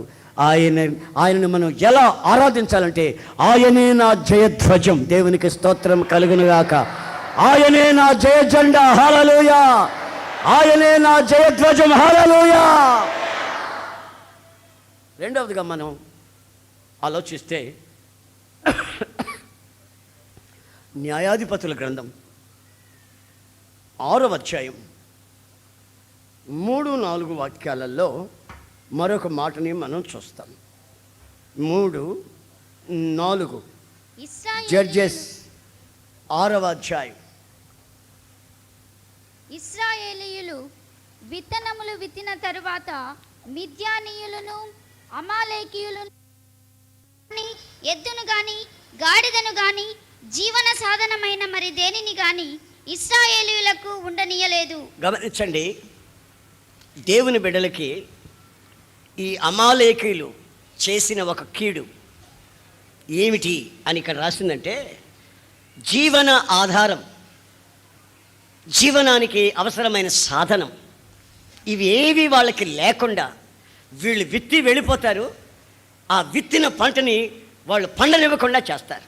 ఒకవేళ పండినా దాన్ని కాల్చేస్తారు. వాళ్ళకి గొర్రెల్ని ఉండనివ్వరు, వాళ్ళకి ఎడ్లని ఉండనివ్వరు, వాళ్ళకి గాడిదల్ని ఉండనివ్వరు. వాళ్ళ జీవన ఆధారం. ఇప్పుడు మీకు జీవన ఆధారం నేను అడుగుతాను, కొంతమంది మీ కుటుంబ పోషణ ఏమిటి బ్రదరు అని అడుగుతాను. ఏముందండి, ఒక చిన్న ఉద్యోగం చేస్తున్నాను. ఏంటమ్మా మీరు మీ బ్రతుకు తెరువు ఏంటమ్మా, ఎట్లా చేస్తున్నారు? ఏముందండి, చిన్న వ్యాపారం చేస్తున్నానండి. ఏం బాబు నీ యొక్క జీవన వ్యాపారం ఏంటంటే, ఏదో ఒక 6 ఎకరం పొలం ఉందండి, దాన్ని చేసుకుని ఇంకొక 2 ఎకరాలు కూడా కౌలుకు తీసుకుంటానండి, అదే నా జీవన ఆధారం. చూడండి, అమాలేకీయులు ఎప్పుడు నీ జీవన ఆధారాన్ని చెడగొట్టాలని ప్రయత్నం చేస్తుంటాడు. బాగా ఆలోచించండి. నీకు ఉద్యోగం ఉందనుకో, ఆ ఉద్యోగం ఊడబీకాలని ఆలోచిస్తాడు. పొలం ఉందనుకో, పొలంలో పంట పండనివ్వకుండా చేయాలని ఆలోచిస్తాడు. నీ వ్యాపారం ఉందనుకో, నీ వ్యాపారాన్ని సరిగ్గా జరగనివ్వకుండా నీకు పోటీ వాళ్ళని తీసుకొచ్చి పెడతాడు అక్కడ. అలాంటప్పుడు నీ పరిస్థితి ఏమిటి? తెనాల నుంచి ఒక అబ్బాయి వస్తాడు, ప్రతి కూటానికి వస్తాడు, ప్రార్థన చేయించుకుంటాడు. ఒకవేళ ఈరోజు వచ్చినాడేమో. ప్రార్థన చేద్దామని అంటే అని ఒక మాట చెప్పాలన్న. ఏంటి సంగతి అంటే, పలానా వ్యాపారం చేస్తున్నాను కదన్న, అక్కడ కొట్టు తీసుకొని ఎదురుగా మళ్ళీ ఇంకో కొట్టు పెట్టాడన్న. అప్పుడు నాకు ఒక రోజుకి ఒక 100 రూపాయలు వచ్చాయి, ఇప్పుడు 30 రూపాయలు వస్తున్నాయని. వేరే బిజినెస్ చూడకపోయావా? అదే చూస్తున్నానన్న స్టేషన్ పక్కన టీ బిజినెస్, టీ కొట్టు భలే జరుగుతుందన్న, బ్రహ్మాండంగా జరుగుతుందన్న అంటాడు. ఈ వారం వచ్చే వారం వచ్చి అనో మళ్ళా పోటీ తగిలిందన్న. చూడండి, అతనికి జీవన ఆధారం ఏమిటో. మంచి పిల్లోడు, భక్తిగల పిల్లోడు. జీవన ఆధారం ఏమై ఉంటుందో దాని మీద వాడు కన్నేస్తాడు. అప్పుడు మనం ఏం చేస్తామంటే, మనం ప్రార్థన చేస్తున్నాం, బైబిల్ చదువుతున్నాం, అన్నీ పద్ధతిగానే ఉంటున్నాయి, క్రమంగా ఉంటున్నాయి, ఏదో దేవుడిచ్చిన దాంట్లో కానుకొడించుకుంటున్నాం, అంతా బాగానే ఉంది. ఎందుకు మనకి ఇవన్నీ జరుగుతున్నాయి? ఈ ప్రార్థనలో దిగి మనకు ప్రయోజనం ఏముంది అని కొంతమంది సొమ్మసిల్లి అలసిపోతున్నారు. యుద్ధంలో మామూలుగా గమనించండి, యుద్ధంలో ఒక సైన్యం ఇక్కడ నిలబడతారు, ఆ సైన్యం అటు నిలబడతారు. ఆ రోజుల్లో అయితే బాణాలు విసిరేవాళ్ళు, ఈ రోజునైతే తుపాకులు ఫిరంగులతో కాల్చుకుంటున్నారు, బాంబులు వేసేస్తున్నారు. భూమి మీద ఆకాశం నుంచి యుద్ధం జరుగుతూ ఉంది, నీటి ద్వారా జరుగుతూ ఉంది, నీటిలో వచ్చి బాంబింగ్ చేస్తున్నారు. అయితే విచిత్రమైన సంగతి ఏంటంటే, ఒకసారి ఒక సైన్యంలో ఉన్నటువంటి మహావీరుడు పేరు చెప్తేనే జనం గడగళ్ళాడిపోయేంత వీరుడు, సడన్గా అతని పక్కనే ఒక వ్యక్తిని వాళ్ళు తుపాకీతో కాల్చేస్తే, అమ్మో నా స్నేహితుడు, నా సహోదరుడు, అమ్మో తోటి యోధుడు చచ్చిపోయాడని వాడిని చూస్తూ నిలబడ్డాడంట. ఇంకోటి ఈడికి తగిలింది, ఒకడు పడిపోయాడు. ఆ పడిపోయిన వాడిని మనం చూసుకుంటూ కూర్చుంటే మనం కూడా పడిపోతాం. గనుక మనం చూస్తూ ఉండవలసింది ఎవరిని అంటే, సాతానుగాడు మన మీద ఏ దిశ నుంచి బాణం వేస్తాడో చూసుకుంటూ, మనకు జయధ్వజమై ఉన్నాడే ఆయనని మనం అడ్డు పెట్టుకొని ఆయన్ని చూస్తూ ఈయన యందు ఆధారపడి నిలబడాలి. ఆమేన్, ప్రైజ్ ది లార్డ్. ఆయనే మన యొక్క డాలు, ఆయనే మన కేడెం, ఆయనే మన శిరస్త్రాణం, ఆయనే మన శరీరానికి ధరించుకొనవలసిన కవచం, జయధ్వజం, యెహోవా నిస్సి. ఆయనని మనం ధరించుకొని శత్రువు కొట్టే ఆ బాణాన్ని గుర్తించాలి. కానీ ఈ పడిపోయిన వాళ్ళు ఉంటారే, వాళ్ళను చూసుకుంటూ అయ్యో పడిపోయాడా, అయ్యో ఏం చేద్దాం అని వీళ్ళని చూసామంటే ఆ సమయంలో వాడు కొడతాడు. ఆ కొట్టినప్పుడు మనం పడిపోయే ప్రమాదం ఉంది. అందుకని మనం ఒకరినొకరు కలుసుకున్నప్పుడు, ఒకరితో ఒకరు మాట్లాడేటప్పుడు ఆ పడిపోయిన వాళ్ళు ఉంటారే, అవిశ్వాసులు ఉంటారే, అక్రమస్తులు ఉంటారే, విగ్రహారాధికులు ఉంటారే, వాళ్ళను చూస్తూ కంగారు పడకూడదు. మీ వ్యక్తిగత జీవితాల్లో కూడా ఇట్లాంటి హెచ్చరికలు, ఇట్లాంటి ఆలోచనలు మీరు ఆత్మీయంగా ముందుకు సాగేదానికి అవసరమైతే ఈ దేవుని మందిరంకి వచ్చి, ఈ బ్యాటరీ ఉందే, మన హృదయం ఉందే, అది వాక్యం చేత ఛార్జ్ చేయబడాలి. దేవునికి స్తోత్రం. ఛార్జీ లేకపోతే hello hello hello hello hello hello hello మరి పిచ్చోడా ఛార్జింగ్ లేదు చూడరాదండి అంటే, అవునవును నిజం ఛార్జింగ్ లేదే, ఛార్జీలో పెట్టలేదే, ఛార్జీలో పెట్టుకుంటే పనిచేస్తుంది. అలా అలా అలా అలా అలా అలా అలా అలా అంటే ఎట్లా కుదురుతుంది, తలకాయలేక పని చేస్తాం. మన కోతి కొబ్బరికాయ ఇచ్చినట్టు, కోతి కొబ్బరికాయ ఇస్తే తింటదండి. అదే కోతి మనలాగా కొట్టుకొని కొబ్బరికాయ తింటుందా? కొబ్బరి తింటుందా? తిందాం. దాన్ని తిప్పి తిప్పి తిప్పి తిప్పి చూసుకుంటూ ఉంటుంది కానీ తిందాం. అట్లా అయిపోయింది కొందరు బ్రతుకులు. జీవనోపాధి, జీవన సాధనం. దేవునికి స్తోత్రం. ఇప్పుడున్నాయి మనకు మోటార్ సైకిళ్ళు, బైకులు, సైకిళ్ళు, రిక్షాలు, ఆటోలు, కార్లు, వ్యాన్లు అన్నీ ఇప్పుడు ఉన్నాయి. అప్పట్లో ఏమున్నాయి? అప్పుడు ఏమున్నాయి? గాడిదలు ఉన్నాయి, కంచర గాడిదలు. అయ్యే వాళ్ళకి మోటార్ సైకిళ్ళు. కంచర గాడిదలు 2 ఉంటే 2 మోటార్ సైకిల్ కొన్నట్టే. అయితే ఈ సాతాన్ గాడు ఏం చేస్తాడు తెలుసా? ప్రార్థనకు పోయే సమయంలో మోటార్ సైకిల్ ఎవడన్నా తీసుకెళ్ళిపో ఉంటాడు. ఎవడో ఒకడు మోటార్ సైకిల్ తీసుకెళ్ళిపోతాడు. ప్రార్థనకి నువ్వు సిద్ధపడి లోపల నుంచి బయటకు వచ్చేసరికి బండి అయితే, బైక్ అయితే, అబ్బాయి తీసుకెళ్ళాడు, ప్రార్థన పోవాలని తెలీదా, నేనే తీసుకెళ్ళమన్నానులే. గాడిద పోయింది. ఆ గాడిద మీద ఇంకొక గాడిద ఎక్కిపోయింది. బైక్ ఒక గాడిద అయితే ఈడొక గాడిద. ఆ ప్రార్థనకి వెళ్ళే సమయంలో అంతులే వెళ్ళిపోయాడు. ఇక ఈయన చూసి చూసి చూసి చూసి కోప్పడి, చర్చి లేదు, గిర్చి లేదు, ప్రార్థన లేదు, కీర్తన లేదు, ఇటు సంగతి తెలుస్తానని చెప్పి స్టూల్ వేసి కూర్చుంటాడు. వాడు తిన్నగా ఎందుకు వస్తాడు? వాడు తిన్నగా రాడు. వెనకమల్లగా వచ్చి మోటార్ సైకిల్ పెట్టి వాడు వెళ్తాడు, క్రికెట్ చూసేదానికి వెళ్తాడు. అప్పుడు వాళ్ళ అమ్మ వచ్చి చెప్తుంది, బయట పోయాడు అని, వెనక పెట్టిపోయాడు అని చెప్తాడు. ఏడాడు ఆడు ఇప్పుడు ఎక్కడ వస్తాడు? రాళ్లే. వాడికి అన్నం కూడా పెట్టి పంపిస్తుంది ఆ మనిషి. ఎద్దులు లేవు, గాడిదలు లేవు, గొర్రెలు లేవు. పంట పండించుకుంటే ఆ పంట ఇంటికి రాలేదు.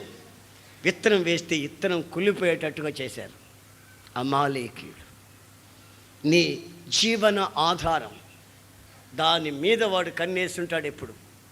అందుకని నువ్వేం చేయాలంటే, నీ జీవన ఆధారం ఏమిటో, నీవు చేస్తున్న పని ఏమిటో, వ్యాపారం ఏమిటో, వాటిలో దేవుడు నీకు ఇచ్చేది ఏమిటో, దానితో నువ్వు జీవించాలి కనుక నువ్వేం చేయాలంటే, దేవుడు నీకు ఇచ్చిన దాంట్లో మరలా ఆ విత్తనం తీసుకెళ్ళి మరలా విత్తాల. ఆమేన్. 10,000 రూపాయలు నీకు ఇచ్చాడే అనుకో, నీకు 15,000 రూపాయలు అవసరం అనుకో. నెలకి 15,000 రూపాయలు నీకు అవసరం అండి. 10,000 రూపాయలు దేవుడు ఇచ్చాడండి. అప్పుడు ఈ 10,000 రూపాయల్లో 15,000 రూపాయలు పండేటట్టుగా విత్తనం తీయాలి. విత్తనాన్ని తినకూడదు. ఆమేన్. విత్తనం తినకూడదు. విత్తనం తింటే చిప్ప చేతికి వస్తుంది. విత్తనం నేను 10,000 రూపాయలకు సంబంధించి విత్తాను, 10,000 వచ్చాయి. నాకు అవసరం ఇప్పుడు 15,000. అందుకని ఎక్కువగా విత్తుతా. ఎక్కువగా విత్తితే ఇప్పుడు మళ్ళీ ఎక్కువగా, చెప్పండి, ఎక్కువగా విత్తితే ఎక్కువగా పండుతుంది. నువ్వు విత్తేదాన్ని బట్టే నీకు పంట. సాతానుగాడు పంట పండనీయకుండా విత్తనాన్ని కుళ్ళిపోయేటట్టు ఎందుకు చేస్తున్నాడంటే, నీ అవసరానికి తగినట్టు నువ్వు విత్తటం లేదు. 10,000 కోసుకుంటున్నావు, 200 రూపాయలు కవర్లో పెట్టి ఇచ్చేస్తున్నావు. ఇస్తున్నాను లేను నువ్వు అనుకుంటున్నావు, కానీ ఆ స్పిరిట్ ఆఫ్ అమాలేకుల స్పిరిట్ అది నీలోనికే వచ్చి నీ విత్తనాన్ని పండనీయకుండా చేస్తా ఉంది. నీకున్నటువంటి ప్రయాణ వసతులు కూడా నీకు లేకుండా, అవసరానికి నీవు వాడుకోకుండా చేసేస్తాం. నాకు ఈ మధ్య ఒక సహోదరుడు చెప్పాడు, అన్న బండి అమ్మేయాలనుకుంటున్నాను, బైక్ అమ్మేయాలనుకుంటున్నాను. ఏంటి సంగతి అన్న? పెట్రోల్ ట్యాంక్ నిండా పెట్టుకుంటానన్నా, కొట్టిస్తానన్నా, తీసుకొచ్చి ఇంట్లో పెడతారన్నా. ఆడొచ్చి అడుగుతున్నాడు, ఈడొచ్చి అడుగుతున్నాడు, పెట్రోల్ అంతా అయిపోయిన తర్వాత తెచ్చి పెడుతున్నారన్నా. అది ఇది ఎరగొట్టి తీసుకొచ్చి పెడుతున్నారంట. ఇవ్వకపోతేనా బామ్మద్ది, ఇవ్వకపోతేనా మా తమ్ముడు, ఇవ్వకపోతేనా అన్నయ్య కొడుకు అన్న అమ్మేతన్నా. ఈ వాహనం నేను వాడలేదన్నా, పెట్రోల్ కొట్టి వాళ్ళకి ఇస్తున్నానన్నా. నేను అన్నాను, దేవునికి నువ్వు ఇవ్వవలసింది ఇచ్చుంటే ఈ గాడిది ఎందుకు పోద్ది? నేనెవ్వరు అడగరు, నీ దగ్గరికి రారు పొరపాటును కూడా. నన్ను వచ్చి ఎవరన్నా అడగమను, నా కారు ఎవరన్నా అడగమని చూద్దాం. ఏమండి ఏసన్న గారు, మా అమ్మాయికి పెళ్ళండి, కొంచెం కారు పంపించండి, మీ కారు కొంచెమా అని ఎవరన్నా వచ్చి అడగమని చూద్దాం. ఎందుకు అడగరో తెలుసా? రోజు కారు తీసుకొని సేవకి వెళ్ళిపోతుంటారు. ఇంకెక్కడ అడుగుతావు? ఎవడికి ఇస్తే, ఎవడు అడుగుతాడు, ఎవడికి ఇచ్చేది. అవి అన్నకారు కొంచెం అడుగుదామా, ఎవరికైనా వచ్చింది అనుకో ఆలోచన. అది అక్కడ ఉండదు. ఆయన రోజు తిరుగుతున్నాడు కారులో.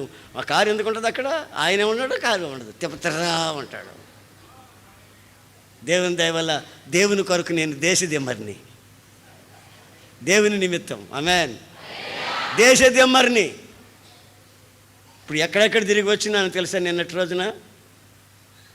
రోజున అక్క ఉంటే ఇక్కడ అందరూ ప్రార్థనలు చేస్తూ ఉండేదా? అక్క లేకపోతే అన్న ఉంటాడులే అని వస్తున్నారా? ఉసూరుమంటూ పోతున్నారు. ఎక్కడెక్కడో తిరిగి వచ్చి నిన్న పడ్డా, ఉసూరుమంట పడ్డా. మళ్ళీ ఇప్పుడు లేచా, మళ్ళీ రాత్రికి వెళ్ళిపోతా. ఎక్కడికి? విజయవాడలో 7వ తారీఖు కదా, హోల్ నైట్ పేరు కదా, వెళ్ళిపోతా. మళ్ళీ రేపు ఎక్కడ ఉంటాను, ఎల్లుండి ఎక్కడ ఉంటాను. ఒకసారి మీరు ఆలోచించండి. సాతానుగాడు ఎప్పుడు మీ జీవన ఆధారం మీద ఎప్పుడు కన్నేసి ఉంటాడు. ఒకవేళ మీ శాలరీ తగ్గినా, ఆహార వసతులు తగ్గినా, దానికి కారణం ఏంటంటే నేను విత్తలేదు గనక కోసుకోలేదు అని అర్థం. నేను విత్తిగానుంటే, కిలో విత్తుంటే దానికి తగిన పంట కోసుకుంటా, బస్తా విత్తుంటే దానికి తగిన పంట కోసుకుంటా, 1/2 కిలో విత్తుంటే దానికి తగిన పంటనే మనం కోసుకుంటాం. అమాలీకులు ఎప్పుడు విత్తనం మీద కన్ను పెట్టు. వీడు ఎట్లా విత్తుతున్నాడో చూద్దాం, వీడి పంటని మనం తగలబెట్టాలా. అప్పుడు ఒకటి మాత్రం నాకు తెలుసు, కలిమిలోనైనా లేమిలోనైనా నా సకల అక్కర్లు తీర్చగలిగిన వాడు నాతో ఉన్నాడు. ఆయన పేరు నజరేయుడైన యేసు. ఆమేన్, ఆమేన్.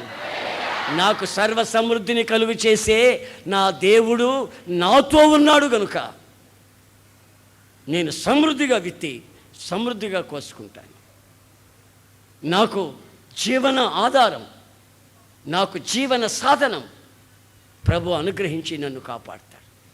ఉద్యోగం దొరికిందన్న, 3,000 ఇస్తున్నారు.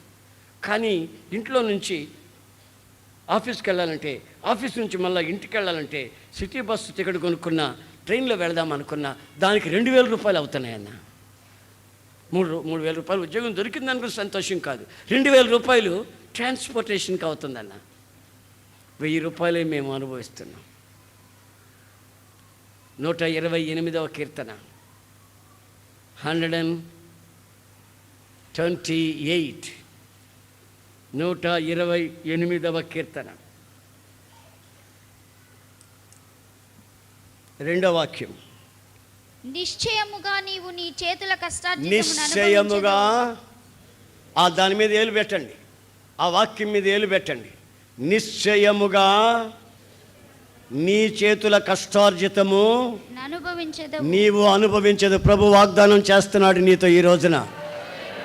నిశ్చయముగా నీ కష్టార్జితం నీవు అనుభవించదు, నీ పిల్లలు అనుభవిస్తారు. దోపుడు సొమ్ముగా మారదు.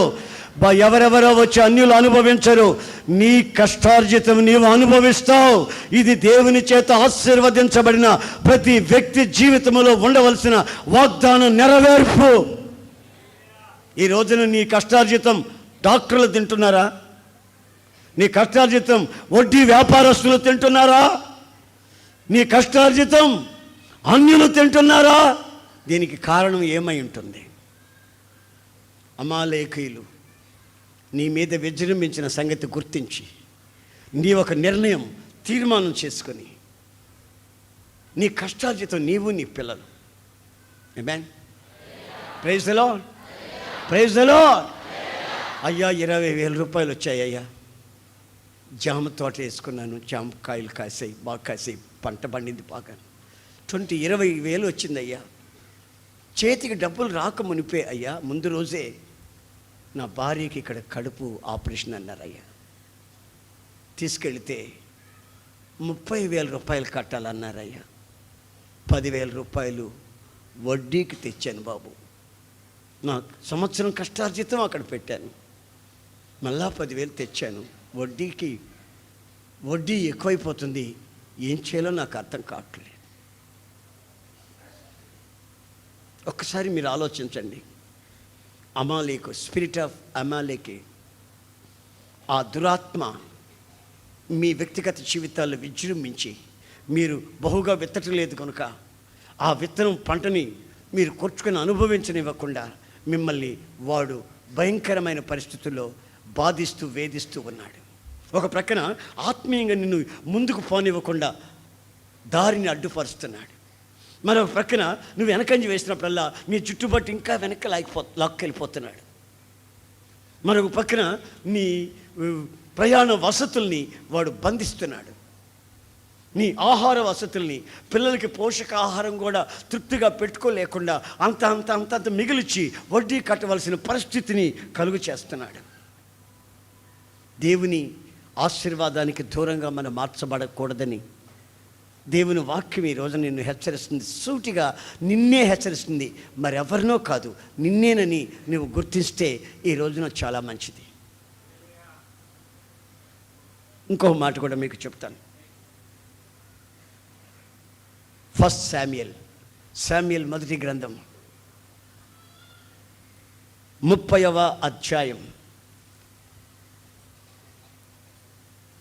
1-2 వాక్యాలు.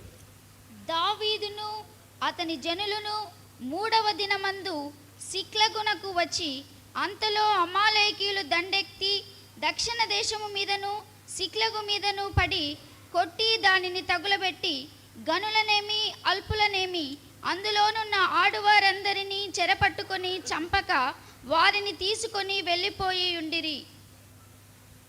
ఆ తర్వాత దావీదును అతని జనులను పట్టణమునకు వచ్చి అది కాల్చబడి ఉండుటయు తమ భార్యలను కుమారులను కుమార్తెలను చెరలోనికి కొనిపోబడి ఉండుటయు చూచి ఇక ఏడ్చుటకు శక్తి లేకపోవునంత బిగ్గరగా ఏడ్చిరి.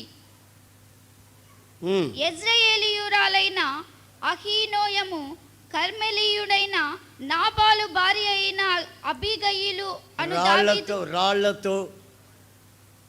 రాళ్లతో దావీదు మిక్కిలి దుఃఖపడెను. వాక్యం అది 6వ వాక్యం. మరియు తమ తమ కుమారులను బట్టియు కుమార్తెలను బట్టియు జనులకందరికీ ప్రాణము విసికినందున రాళ్ళు రువ్వి దావీదును చంపుదము రండని వారు చెప్పుకొనగా.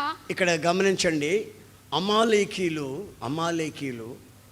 ఓసారి ఏం చేశారంటే, దావీదుతో కొంతమంది సిక్లగ్ అనే ఒక ప్రాంతంలో క్యాంప్లో ఉన్నారు. ఆ క్యాంప్లో ఉన్నప్పుడు దావీదుతో ఉన్న మగవాళ్ళంతా ఓ ప్రాంతానికి వెళ్ళారు. వాళ్ళు తిరిగి వచ్చేసరికి దావీదుతో ఉన్న వాళ్ళ భార్యల్ని, వాళ్ళ పిల్లల్ని, వాళ్ళ ఆస్తుల్ని దోచుకొని అమాలేకీయులు పారిపోయారు. అప్పుడు దావీదుతో ఉన్న వాళ్ళు వచ్చి చూస్తే ఆ క్యాంప్ అంతా అగ్ని చేత కాల్చబడిపోయింది. పిల్లలు కనిపించట్లేదు, భార్య కనిపించట్లేదు, చెల్లెళ్ళు లేరు, అక్కలు లేరు, అల్లుళ్ళు లేరు. వాళ్ళ బంధుత్వం అంతా నా అనే వాళ్ళు ఎవ్వరూ ఒక్కరు కూడా లేని పరిస్థితి అక్కడ ఏర్పడింది. అప్పుడు దావీదు ఉన్న వాళ్ళంతా ఏడ్చుటకు శక్తి లేనంతగా ఆకాశం వైపు చూసి ఏడుస్తున్నారు. గమనించండి, ఇక్కడ కూడా అమాలేకీయులు చేసిన ద్రోహం, అమాలేకీయులు దేవుని పిల్లలకి ఎదురుగా వచ్చి చేసిన యుద్ధం ఏమిటంటే, నా అని పిలవగలిగిన వాళ్ళు ఎవరైనా మనకుంటే వాళ్ళని మనకు కాకుండా చేస్తారు. నా అనేవాళ్ళు నీకు నీ భార్య వియోగం, భార్య కనిపించకపోతే, నీ పిల్లలు కనిపించకపోతే, మీ అమ్మాయి కనిపించకపోతే నీ పరిస్థితి ఏంటి? వీడికి ఇదే పని. అమాలేకైన వాడు ఉన్నాడే, దేవునిలో మీరందరూ ఆధ్యాత్మికంగా ఎదుగుతుండటం వాడు కానీ చూశాడంటే వాడు ఓర్వలేడు, పిల్లల్ని మిస్సింగ్ చేస్తాడు, భార్యకి మిస్అండర్స్టాండింగ్ పెడతాడు, భార్య నిన్ను అదో రకంగా అనుమానిస్తుంది. అరే బయట వాళ్ళు అనుమానించారు, నీవు కూడా నన్ను అనుమానిస్తావా? నీవు అనుమానిస్తే నేను సహించలేను. నా అనేవాళ్ళు వాళ్ళని కంటికి కనబడకుండా చేసేసాడు. ఈడు అమాలేకీయుడు. మీ బ్రతుకుల్లో కూడా ఇట్లాంటి సంభవాలు సంభవించినప్పుడు అమాలేకుడు వచ్చాడు గనుక నా భార్య మనసుని మార్చి నాకు జయం అనుగ్రహించే జయధ్వజం జయ జెండా నాతో ఉన్నాడు. దేవునికి స్తోత్రం. హల్లెలూయా. ఒక అమ్మాయి ఊరేసుకొని సచ్చింది. ఏమని ఉత్తరం రాసి పెట్టింది? మా బంధువులు వాళ్ళు వీళ్ళు నన్ను అదో రకంగా మాట్లాడారు, అవమానపరిచారు, నేను ఫెయిల్ అయ్యానని. వాళ్ళందరూ అలా అవమానపరిచి నేను పట్టించుకోలేదు. మా అన్నయ్య కూడా నన్ను అదో రకంగా మాట్లాడాడు, నా మీద అనుమానపడ్డాడు, ఇక నేను బ్రతకడం అనవసరం అని విషం దాగి చస్తున్నానని విషం దాగి చచ్చిపోయింది, ఊరేసుకొని చచ్చిపోయింది. ఎవరో ఎవరో ఎవరో ఏదో అంటే మనం పెద్దగా పట్టించుకోం. ఆ రిక్షావాడు అంటాడు, దాన్ని పోతే రిక్షా పిలిచాం, ఏరా స్టేషన్కి వస్తావా? స్టేషన్కే వస్తానండి. ఎంత? 25 రూపాయలు. 25? ఏమో మహా ఎక్కేవలేమ్మా, మొహం చూడు దీని మొహం అన్నాడు రిక్షావాడు. అక్కడేం పట్టించుకోవాలా. ఆ రిక్షావాడు ఏదో అంటే అన్నాడు అనుకో వచ్చేసింది. భర్త, ఇదిగా ఏంటి నీ సంగతే, కోతి మొహం వేసుకొని ఉన్నావు అన్నాడు అంట. ఇక అంతే గదిలోకి పోయి గ్యాస్ ఓపెన్ చేసి తగలబడిపోయింది.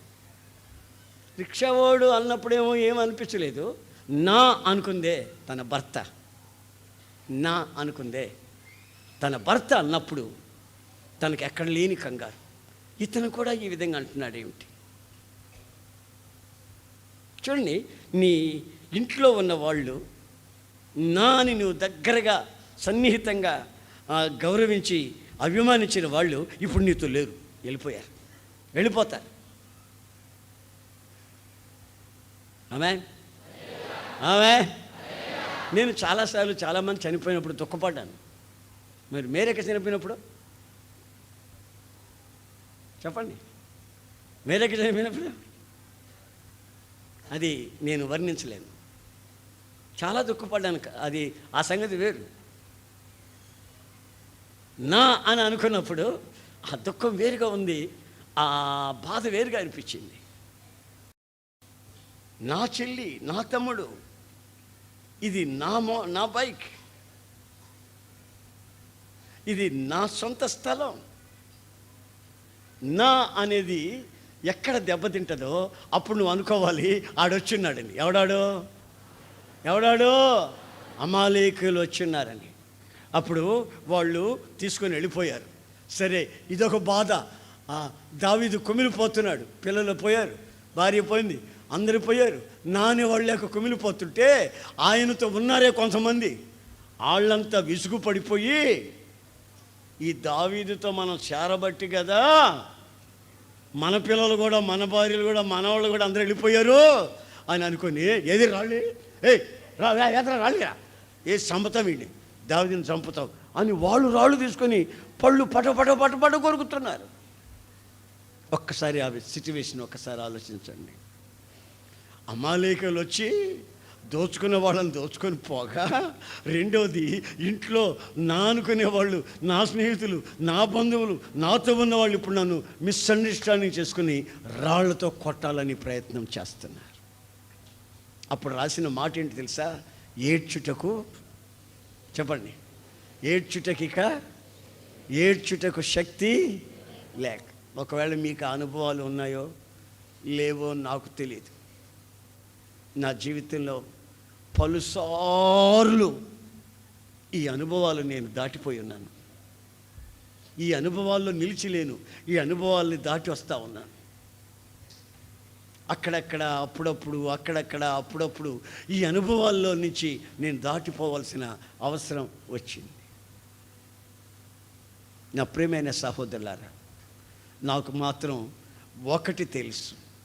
అదేమిటంటే, నా ఎదుట నేను ఒక బలిపీఠం కట్టాను. ఆ బలిపీఠం మీద నా జీవితాన్ని పెట్టుకున్నాను.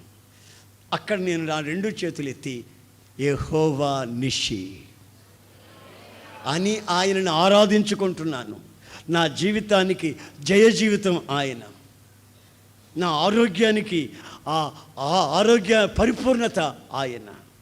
నా ఆహారమైన, ఆరోగ్యమైన, పరిచర్యలో శక్తి అయిన, బలమైన ఆయన మాత్రమే. ఆయనే యెహోవా నిస్సి, నా జయ జెండా. ఆమేన్. హల్లెలూయా, హల్లెలూయా. ఏదైనా ఎలక్షన్ జరిగినప్పుడు, ఎవరైనా గెలిచినప్పుడు వాళ్ళు ఆ జెండాను పట్టుకొని వచ్చేటప్పుడు చూడాలి వాళ్ళ ఆనందం. మోటార్ సైకిల్ మీద ఉన్న జెండా కానీ, జీబులో ఉన్న జెండా కానీ, కారులో ఉన్న జెండా కానీ, సైకిళ్ళు కట్టుకున్న జెండా కానీ, మనుషులు పట్టుకున్న జెండా కానీ రెపరెపలాడుతూ ఆ వీరత్వం, ఆ యొక్క జయము, ఆ ఆనందం, ఆ గంతులు అప్పుడు చూడాలి మనం. అదే ఓడిపోయిన వాళ్ళు జెండా మడిచి సంకలో పెట్టుకొని ఏమండే అంటే ఏముంది వాళ్ళు గెలిచారంటగా, వాళ్ళు ఎందుకు గెలిచారో మాకు తెలుసు, మళ్ళీ ఇప్పుడు ఓట్లు లెక్క పెడతాం, మేము ఇప్పుడు ఓట్లు లెక్క పెడతాం. అది రిగ్గింగ్ జరిగిందిలేండి అంటుంటాడు వీడు. మొహం చూపించడు, జెండా చూపించడు. ఆమె మోటార్ సైకిల్ కట్టిన జెండా కూడా ఇప్పేస్తాడు, సైకిల్ కట్టిన జెండా ఇప్పేస్తాడు. అది రిగ్గింగ్లేండే, అది గెలిచింది కాదు అంటుంటాడు ఆడు. ఓడిపోయినోడు. గెలిచినోడు సంగతి చూడు. ఆ కేరింతలు, ఆ రంగులు, ఆ పువ్వులు, ఆ తాగుబోత్తనం, ఆ తప్పిట్లు కొట్టడం, ఆ ఎగరడం, ఆ డోళ్ళు మేళాలు, అబ్బో అది జయాన్ని సాధించినప్పుడు వచ్చే ఆ జయం, ఆ ఆనందం. దట్ సేమ్ వే ఆధ్యాత్మికమైన స్థితిలో మన స్థితిగతులు కూడా ఆ జయ జెండాని పట్టుకొని ముందుకి సాగుతూ ఉండాలి. పొరపాటు కూడా జెండాని తీసి సంకలో పెట్టుకోకూడదు. ఆమేన్. జెండాని తీసి వెనక కట్టేయకూడదు. ఇదో స్తోత్రం. హల్లెలూయా. ఆ జెండాను మనిషి చెవులు పెట్టుకోకూడదు. హల్లెలూయా. ఆ జయ జెండా ముందుకు సాగాలి. ఆమేన్, ఆమేన్, హల్లెలూయా. మనం ఒక బలిపీఠము కట్టాలి. ఆ బలిపీఠం దగ్గర గంతులు వేస్తూ, ఎగురుతూ ఆ జయ జెండాను చూసి ఆనందించాలి. మన పంట అభివృద్ధి చెందుతుంది, మన మార్గం సరళం చేయబడుతుంది. మన అనుకున్న వాళ్ళు, మన సొత్తు, మన స్వాస్థ్యం, నా అనుకున్న నీ బంధువులు, నీ ఆత్మీయులు, నీ రక్త సంబంధులు వాళ్ళు ఎప్పుడు నిన్ను విడిచిపెట్టిపోరు. దావీదు వెళ్ళాడు, మరలా వాళ్ళందరినీ తీసుకుని వచ్చాడు. దేవునికి స్తోత్రం కలుగును గాక. Praise the Lord. దావీదు యుద్ధం చేసి అందరినీ మళ్ళా తీసుకొని వచ్చేటప్పుడు ఆయన నోట వచ్చిన ఆ మాట ఏంటంటే యెహోవా నిస్సి, జయము యెహోవాది. నా పక్షముగా ఉన్నవాడు శక్తి గలవాడు, బలవంతుడు. ఆయన పేరట నేను ఏదైనా చేయగలను. సొమ్మసిల్లిపోను, అలసిపోను, వెనుకంజ వేయను, ముందుకే సాగుతాను. రక్తము కారునంతగా సాతానుతో పోరాడుతాను. జయాన్ని సాధించి పెట్టగలిగిన వాడు నాతో ఉన్నాడు. యెహోవా నిస్సి. ఆమేన్, ఆమేన్. మన యాత్ర, మన ముగింపు ఎక్కడో తెలిసిన నూతన యెరూషలేం. నూతన యెరూషలేములో ఒక శిఖరం, కొండ శిఖరం. అక్కడ యేసయ్య గొర్రెపిల్లల సింహాసనం మీద కూర్చొని ఉంటాడు. అక్కడ ఆయన సేవ చేస్తున్నటువంటి, దేవుని కొరకు సమర్పించబడిన దైవ సేవకులు ఆయన చుట్టూ కూర్చుంటారు. ఆయన ముఖ దర్శనం చేస్తూ ఉంటారు. అలాంటి గొప్ప ధన్యత కొరకు దేవుడు మనల్ని పిలిచాడు. ఐగుప్తు నుండి మనం వెళ్ళవలసిన ప్రతి చోట వీడు అప్పుడప్పుడు తగులుతూ ఉంటాడు. చివరిగా మనం బైబిల్లో చదువుతాం, వాళ్ళని సమూల నాశనం చేసేసినట్లుగా మనం చూస్తాం. కానీ ఆ యొక్క ఆత్మలు ఈ రోజుల్లో కొత్త నిబంధనలో కూడా అనేకుల జీవితాల్ని ఆ విధంగానే చేస్తున్నాయి.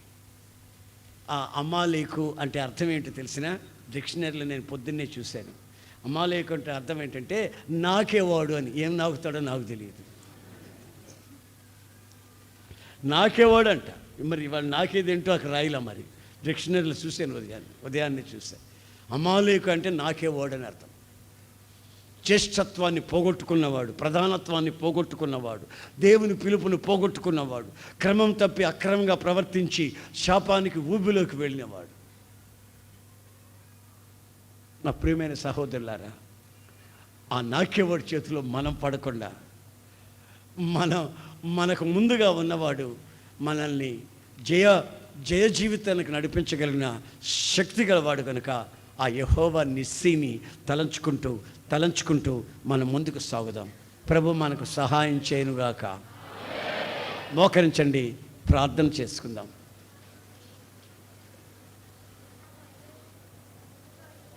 అందరూ మోకరించండి. అందరూ చేతులెత్తి వినిన వాక్యాన్ని ఒక్కసారి మననం చేసుకొని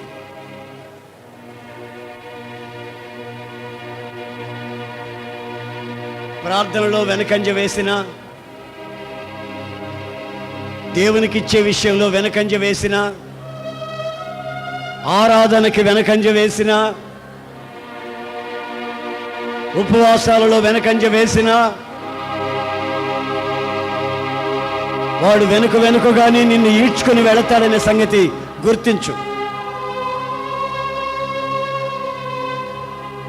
నీ మార్గములు వారు అడ్డుపరుస్తాడు, ముందుకు వెళ్ళనివ్వకుండా. వాడిలో శక్తి లేని సంగతి, నీ ఎదుట ఉన్న శక్తిని నీవు ఆశ్రయించి నడవాలి.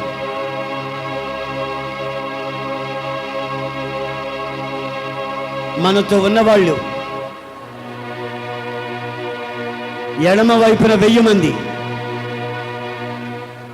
కుడివైపున 10,000 మంది కూలిపోయినా సరే నీవు పడిపోయిన వాళ్ళని చూడక నీకు ముందున్న జయధ్వజాన్ని చూస్తూ యెహోవా నిస్సి, నా శక్తి ఆయనలో, నా జయం ఆయనలోని నీవు ముందుకు సాగవలసిన అవసరం ఉంది. మోషే ఒక బలిపీఠము కట్టి బలి చెల్లించి అక్కడ యెహోవా నిస్సి అని 2 చేతులు ఎత్తి ఆయనను ఆరాధిస్తున్న సమయం.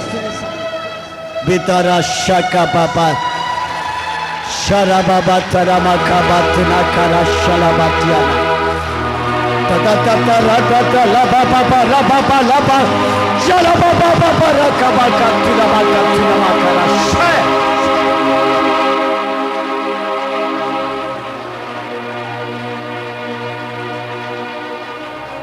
Oh Jesus.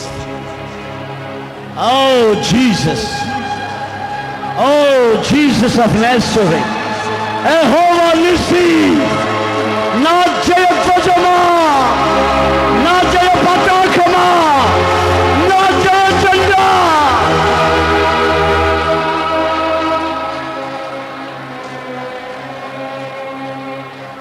నేను జయించి నా తండ్రి సింహాసనం మీద కూర్చున్న ప్రకారం జయించువాడెవడో వానిని నా సింహాసనం మీద నేను కూర్చుండనిత్తును. ఇదిగో వాగ్దానం చేసినటువంటి పునరుద్ధారుడైన యేసు.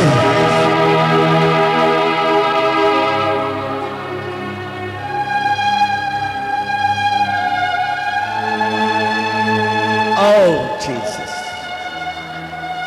ఆత్మలో ఆరాధించండి. ఒక్కసారి ఆత్మలో నింపబడి నీ ఆత్మ శరీర ప్రాణాలు అగ్ని చేత మండించబడినట్లు ప్రభు వల్ల ఆరాధనకి సిద్ధపడండి.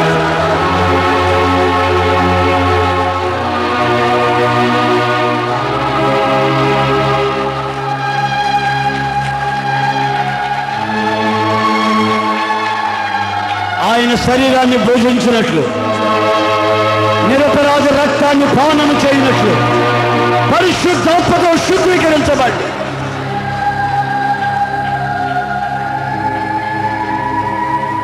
బలిపీఠంలో అగ్ని మండినట్లు నీ గుండెల్లో అగ్ని మండనివ్వండి. నీ శరీరం కాల్చబడినవ్వండి, నీ మనస్సు కాల్చబడినవ్వండి.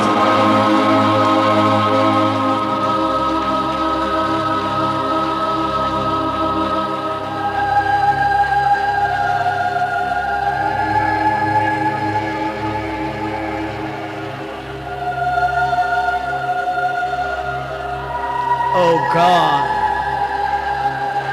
Oh God. Oh Jesus. shadada baba kamatya. Gala baba rabala shabatina makara shalad.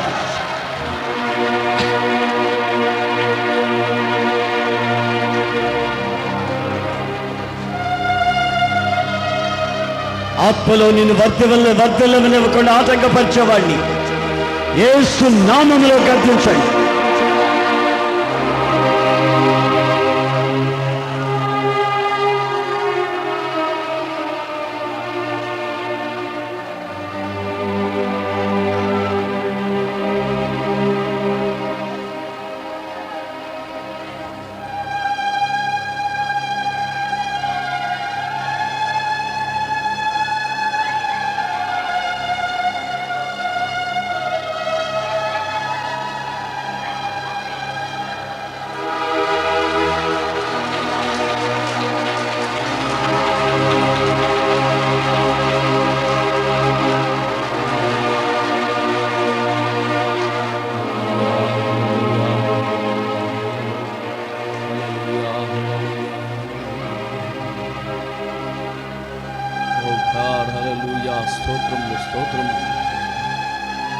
ప్రేమ స్వరూపి పరిశుద్ధుడా నమ్మదగిన దేవానికి స్తోత్రాలు చెల్లించుచూ ఉన్నామయ్యా. ఈ పునరుద్ధానపు వేళ యెహోవా నిస్సిగా మీరు మా మధ్యలోకి దిగి వచ్చినందుకై స్తోత్రములు చెల్లించుచూ ఉన్నామయ్యా. నీకు స్తోత్రం. మాకు జయధ్వజమైనటువంటి దేవా, మీరు మా మధ్యలోకి దిగి వచ్చి ప్రభా మాతో వాగ్దాన పూర్వకంగా హెచ్చరిక చేసిన మాటలను బట్టి నీకు స్తోత్రాలు చెల్లించుచూ ఉన్నాం.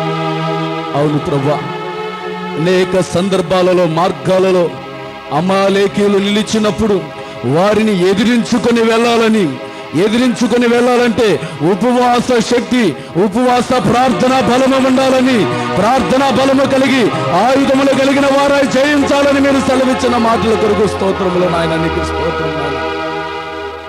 ప్రభువానికి స్తోత్రం. అనేక సందర్భాలలో శత్రువు ఎదురాడున్నప్పుడు స్వామి నీకు స్తోత్రం నాయన. ఏడ్చి ప్రలాపన చేసి జయమును పొందినట్లుగా సర్వము ఎరిగినటువంటి దేవా, మా జీవితాలలో మీరు చేయనుద్దేశించిన వాగ్దాన పూర్వకమైన సందేశముల కొరకు స్తోత్రాలు చెల్లించొచ్చు ఉన్నాం. అనేక సందర్భాలలో జీవన సంబంధమైనటువంటి విషయాలలో కూడా ప్రభా అనేకుల జీవితాలలో ఆటంకాలు ఎదురై కష్టాజితాన్ని అనుభవించలేనటువంటి పరిస్థితులలో ఉన్నప్పుడు ప్రభా నీవు వాగ్దాన పూర్ణుడిగా ఈ పగటి కాలపు వేళలో మీరు మా మధ్యలో నిలిచి నిశ్చయంగా నీ చేతుల కష్టాజితాన్ని నీవు అనుభవిస్తావని సెలవిచ్చినట్లుగా స్తోత్రం ప్రభా. ప్రతి ఒక్కరి జీవితాలలోనైనా ఈ సందేశములు నీరు కట్టి ఫలభరితంగా మార్చండి, ఆశీర్వదించమని వేడుకుంటూ ఉన్నాను. ప్రతి క్షణము కూడా నైనా జయ జెండా పట్టుకొని ప్రభా జయ వీరులుగా ప్రభా స్తుతియాగములు అర్పించుకుంటూ ప్రభా యెహోవా నిస్సి నాకు జయం అనుగ్రహించిన దేవునికి స్తోత్రమని జయ జెండా చేత పట్టుకొని ముందుకు సాగేటటువంటి వీరులుగా యోధులుగా ప్రభా మీరు మమ్మల్ని ఒక్కొక్కరిని తీర్చిదిద్దమని వేడుకుంటూ ఉన్నాము స్వామి. విత్తబడిన మాటలు ప్రతి ఒక్కరి హృదయములలో నీరు కట్టి ఫలభరితంగా మార్చి ఆశీర్వాదాన్ని కలుగు చేయండి.